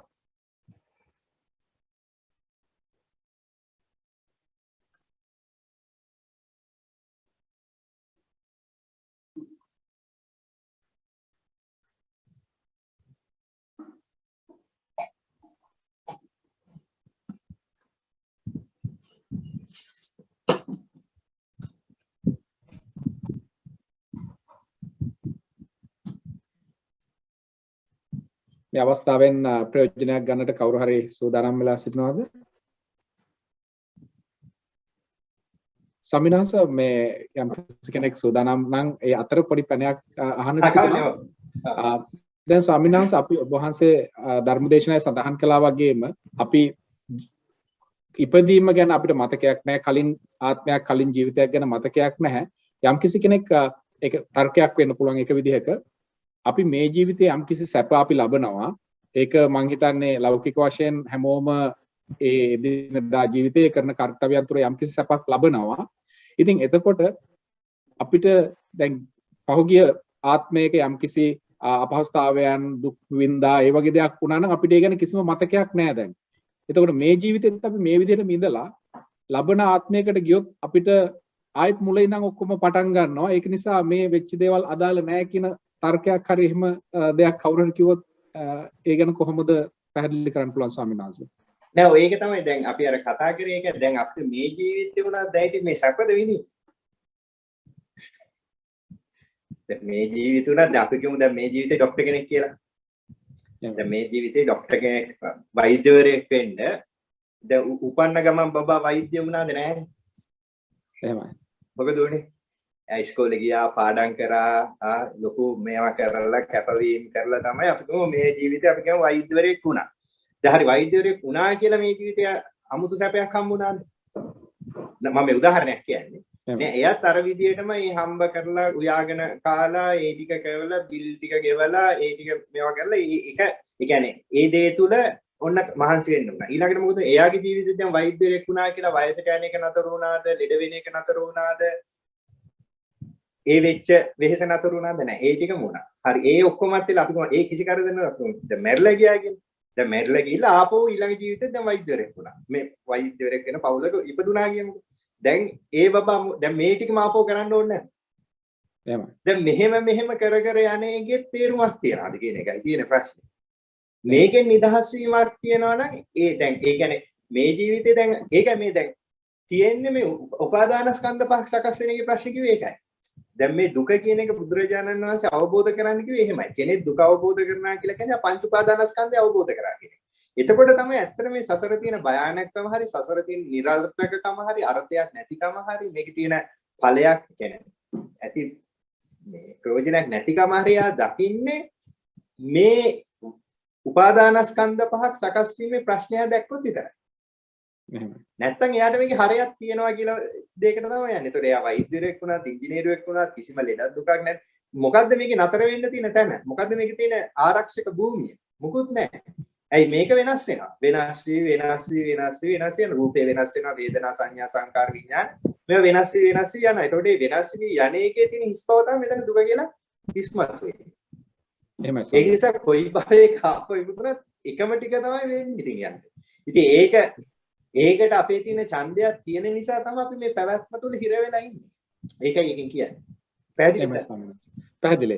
මම හිතන්නේ එකයික් සම්බන්ධ වෙනවා ප්‍රශ්නයක් සමග ඔබට යොමු කරන්න පුළුවන් අපේ ගෞරවනීය ස්වාමීන් වහන්සේට ඔබගේ අරලුව. ස්වාමීන් වහන්සේ මේ අපි මම කියා හැම වෙලේම දකිනවා මම ඉන්නවා මම නෑ. මම සිටීමම තමයි මේ සත්කාය දිට්ඨියේ ආරම්භය කියන මම ඉන්නවා මම ඊළඟට ආත්මයට යනවා එක්ක මම මිනිසෙක් වෙනවා දෙවියෙක් වෙනවා ඒ මම නැති බව දකීමට යන ගමනක් බුදුහාමුදුරුවෝ කියලා දුන්නා ඒක සෝනවංශ ටිකක් පැහැදිලි කරලා අපිට කියලා දුන්නොත් හොඳයි කියලා සෝනවංශගෙන් ඉල්ලා සිටිනවා. ඒක මේව දැන් ඇත්තටම මේ හොඳ කාරණාවක්. හැබැයි දැන් මම ඉන්නවා හරි නෑ කියනවා හරි කියන එක අවබෝධ කර ගැනීමට තමයි ඇත්තටම මේ භාග්‍යතුන් වහන්සේ අපිට මේ පෙන්නපු වැඩපිළිවෙල. මොකද මේ මම කියලා ඉන්නවා කියන එක හිතා ගන්න එකම තමයි මේකේ තියෙන අවිද්‍යාව. ඒතම් මම ඒසෝ හමස්මි ඒසෝ මේ අත්තාති කියලා ගන්න ස්වභාවික මේ මම මේක මගේ මේක මට ඕනෙට පවත්වන්න පුළුවන් දෙයක් තියෙනවා කියලා මේ ගන්න එක. එතකොට එහෙම දෙයක් නැත්තම් ඒ නැතිකම කියන්නේ මොකක්ද? එතන මේ දේ වෙන්නේ මොකක්ද? මේ ජීවිතේ එහෙම මම කියලා දෙයක් Tamanට දැනෙන්නේ ඇයි? ඒක එහෙම නොදැනී එනවනම් එතන ඇත්තටම يعني එහෙම දැනෙනවනේ දැනෙන්නේ මොකක් පදනම් කරගෙනද? මෙන්න මේ දේවල් ටික දැනගන්න තමයි ඇත්තටම බුදුරජාණන් වහන්සේ මේ සතර සතිපට්ඨානයක් වඩන්න කියලා දේශනා කරලා තියෙන්නේ. එතකොට කෙනෙක් ඒ සම්මා දිට්ඨියෙන් යුක්තව ආර්ය අෂ්ටාංග මාර්ගයේ සම්මා සංකප්ප, සම්මා වාචා, සම්මා කම්මන්ත, සම්මා ආජීව, සම්මා වායාම වඩාගෙන ගිහිල්ලා සම්මා සතිය තුල මෙන්න මේ සතර සතිපට්ඨානයේ වැඩෙනකොට තමයි එයා මේ තමා කියලා මේ ගත්ත මේ කය මුල් කරගෙන මේ ගොඩනගුණු පංච උපාදානස්කන්ධය පිළිබඳව ඒ ආශ්‍රවයන්ට යට නොවි නැත්නම් තමන්ගේ මෙතෙක් කල ගොඩනගුණු අකුසලයන්ට යට නොවි ඇත්තට මෙතන මොකද වෙන්නේ කියන එක දකින්න පටන් ගන්නවා. එතකොට කෙනෙක් මම මගේ කියන ස්වභාවයෙන් නිදහස් වෙන්න නම් එයාට සතර සතිපට්ඨානය වැඩෙන්න ඕනේ භාග්‍යතුන් වහන්සේ වදාළු පරිද්දෙන්. එතකොට ඒක නිසා මේ වැඩපිළිවෙලට අනුව ඒ කායानुපස්සනාව, චිත්තානුපස්සනාව, මේ කායानुපස්සනාව, වේදනානුපස්සනාව, චිත්තානුපස්සනාව, ධම්මානුපස්සනාව වැඩෙනකොට තමයි එයාට මෙතන ඇත්තටම මේ වෙන දේ දකින්න පුළුවන්කම ලැබෙන්නේ. එහෙම දකින්න නැතුව නිකන් මම මගේ නෙමෙයි කියලා හිතන් හිටියට නැත්නම් ඒක විතර්කයක් ගොඩනගා ගත්තට එහෙම නැත්නම් ඒක නිකන් අපි කියන්නේ ඉමේජින් කරගත්තට නැත්නම් විතර්කයක් ගොඩනගා ගත්තට එයා සත්‍ය දකින්න කෙනෙක් වෙන්නේ නැහැ. සමහරක් වෙලාවට යාට ඒක වරද්දවාගෙන අසඤ්ඤයක් වැඩිලා මේ අසඤ්ඤ තලයක උපදින ස්වභාවයටපත් වෙන්න පුළුවන්. ඒක නිසා දැන් මේ ප්‍රශ්නෙට උත්තරයක් හැටියට ගත්තොත් එහෙම අපිට මේ නිදහස් වෙන්න තියෙන ඒකායන වැඩපිළිවෙල තමයි භාග්‍යවතුන් වහන්සේ දේශනා කරපු පරිද්දෙන් සතර සතිපට්ඨානය වඩන එක.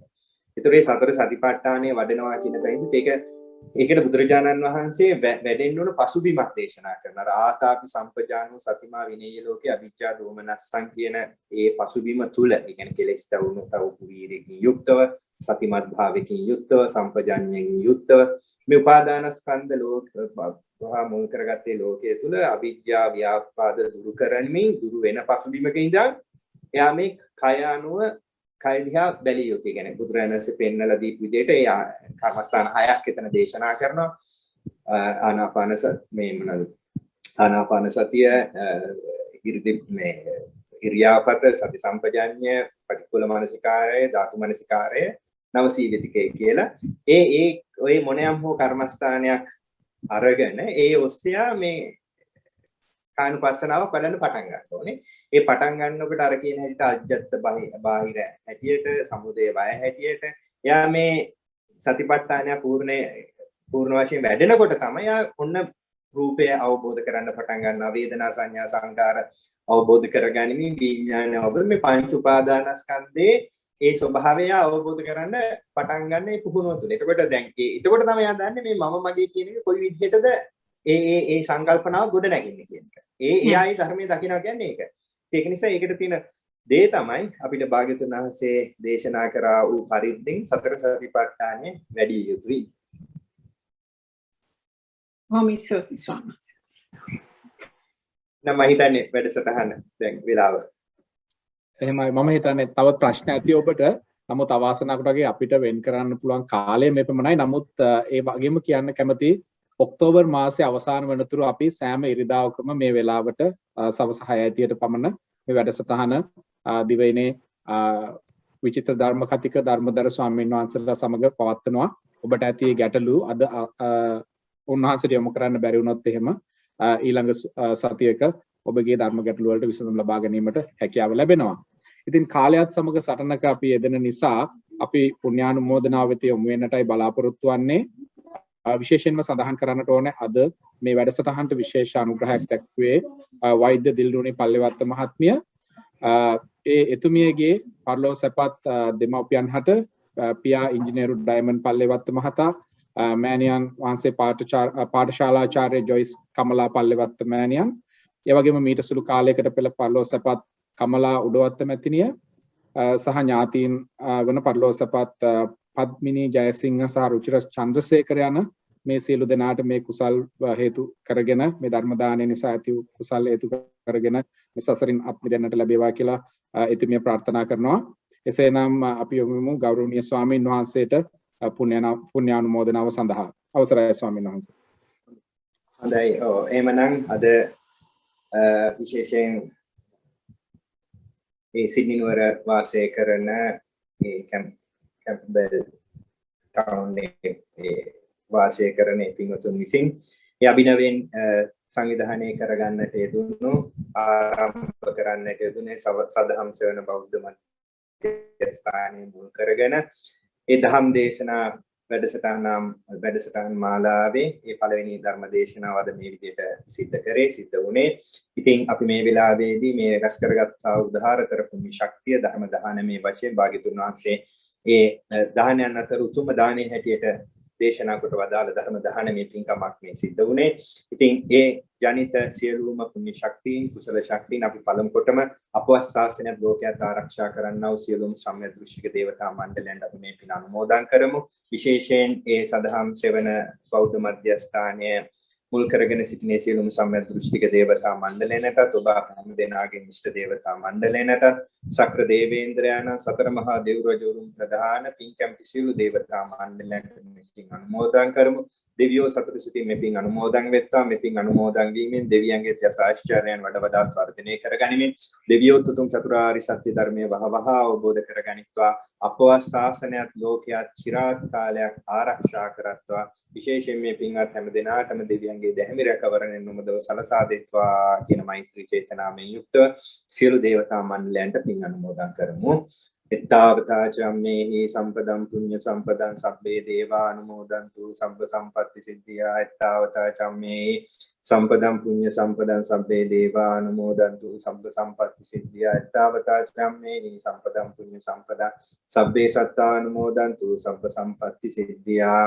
ආකාශට්ඨා ච බුම්මට්ඨා දේවානාගා මහිද්దికා පුඤ්ඤන්තං අනුමෝදිत्वा චිරන් රක්ඛන්තු බුද්ධ ශාසනං. ආකාශට්ඨා ච බුම්මට්ඨා දේවානාගා මහිද්దికා පුඤ්ඤන්තං අනුමෝදිत्वा චිරන් රක්ඛන්තු බුද්ධ දේශනං. ආකාශට්ඨා ච බුම්මට්ඨා දේවානාගා මහිද්దికා පුඤ්ඤන්තං අනුමෝදිत्वा චිරන් රක්ඛන්තු මං පරං. अस्मिन् विहारे चारामि अधिवस्साच देवता अनुमोदित्वा इमं पुण्यं रक्षन्तु जिन शासनං.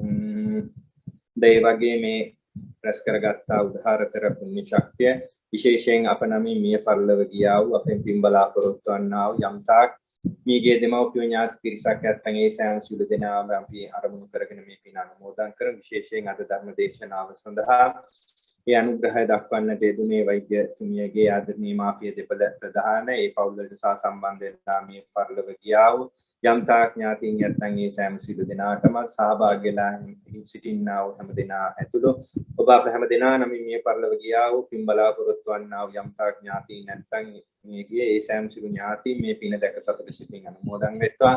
මේ පින් අනුමෝදන් වීමෙන් ඒ අයගේ සසර ගමන සුවපත් වේවා. උපදින ආරම්භාවයක් පාසා අකල් මරණයට පත් නොවි සත්පුරුෂයන්ගේ කල්යාණ මිත්‍රයන්ගේ ආශ්‍රය පරිපාසනීය ලබා ගනිමින් සෝසේ ගුණ දහම් පුරා ගනිමින් ඊ타මික්ම භවයේ දුතුම් චතුරාර්ය සත්‍ය ධර්මය අවබෝධ කරගෙන මේ අති භයානක සංසාරයෙන් නිදහස් වීමට මීගේ ඥාති සෑම සිළු දෙනාට මේ පින හේතු වේවා උපකාර වේවා උපනිශ්‍රේ වේවා කියන මෛත්‍රී චේතනාවෙන් යුක්තව මීගේ ඥාතීන් හිතින් අරමුණු කරගෙන මේ හැම දෙනාට පින් අනුමෝදන් කරමු.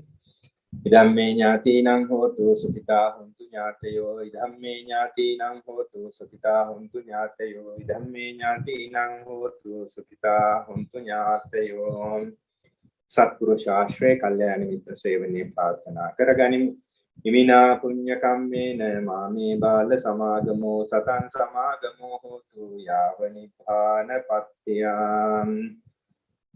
හොඳේ වගේ අනන්ත සසර පටන් මේ මොහොත දක්වාම අපගේ සිත, කය, වචනය යන තුන්දොරින් උතුම් බුද්ධ රත්නය උදෙසා, උතුම් ධර්ම රත්නය උදෙසා, ආරි මහා සංඝ රත්නය උදෙසා දැන හෝ නොදැන අපාතින් යම් වරදක් සිදුලා තින අපි තුරුණුවන් කමා කරගන්නවා. කායේන වාචා චිත්තේන පමාදේන මයං අච්චයං කමමේ බන්තේ භූරිපඤ්ඤ තථාගත කායේන වාචා චිත්තේන සමාධේන මයා කතං අච්චයං කමමේ ධම්ම සම්දික්ඛික කාලික කායේන වාචා චිත්තේන සමාධේන මයා කතං අච්චයං කමමේ සංඝ සුපටිපන්න අනුත්තර සාදු සාදු සාදු.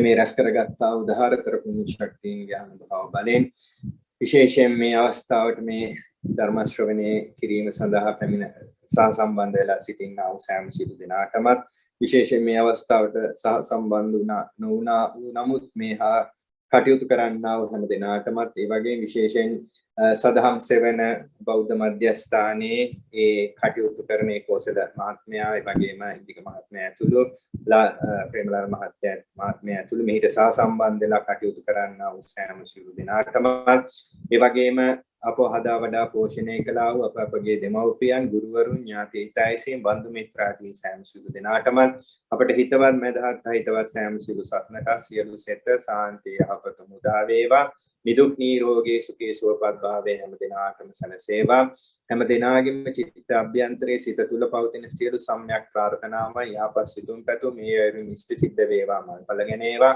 මේ උතුම් බුද්ධ ශාසනයේදී උතුම් චතුරාර්ය සත්‍ය ධර්මය අවබෝධ කරගෙන මේ අති භයානක සංසාරයේ නිදහස් වීමට හැම දිනාටම සියලු ධර්ම ආරක්ෂාව සැලසේවා ධම්මග පෙන්වු ලැබේවා කායික මානසික සුවපත් වේවා කායික මානසික නිරෝගී සුවය සැලසේවා කායික මානසික සැනසීම උදා වේවා කියන සිතින් යුතුව මෙතින් අනුමෝදන් වන්න එසේ වේවා කියන මෛත්‍රී චේතනාවෙන් මහා සංඝරත්නය වෙනුවෙන් හැම දිනාටම ආශිර්වාද කරන කවුරුත් වන්දනා කරගන්න.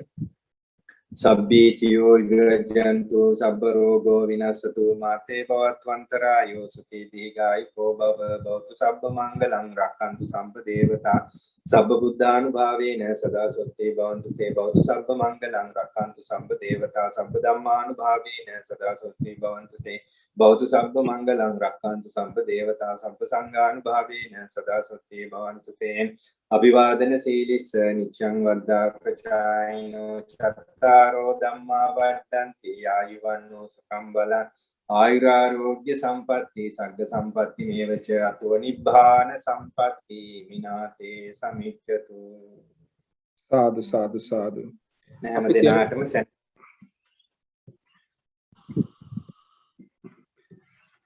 අපි සියලු දෙනාම ගෞරවනීය ස්වාමීන් වහන්සේට වන්දනා කරමු. සීලවන්තං ගුණවන්තං පුඤ්ඤක්කෙත්තං අනුත්තරං දුල්ලභේන මයාලත්තං වන්දිතුං පස්සිතුං වරං සාරිපුත්තාදිතේරාණං ආගතං පටිපාටියං සද්දා සීලං දයාවාසං බුද්ධ පුත්තං නමාමහං. සාදු සාදු සාදු. එසේනම් අපගේ ගෞරවනීය ස්වාමීන් වහන්සේට පුණ්‍යානුමෝදනාවත් සමගින් මම ගෞරවයෙන් ආරාධනා කරනවා සදහම් සෙවන බෞද්ධ මධ්‍යස්ථානයේ දායක සභාව වෙනුවෙන් අපේ කෝසල රාජපක්ෂ මහතාට වචන ස්වල්පයක් පවසන ලෙස.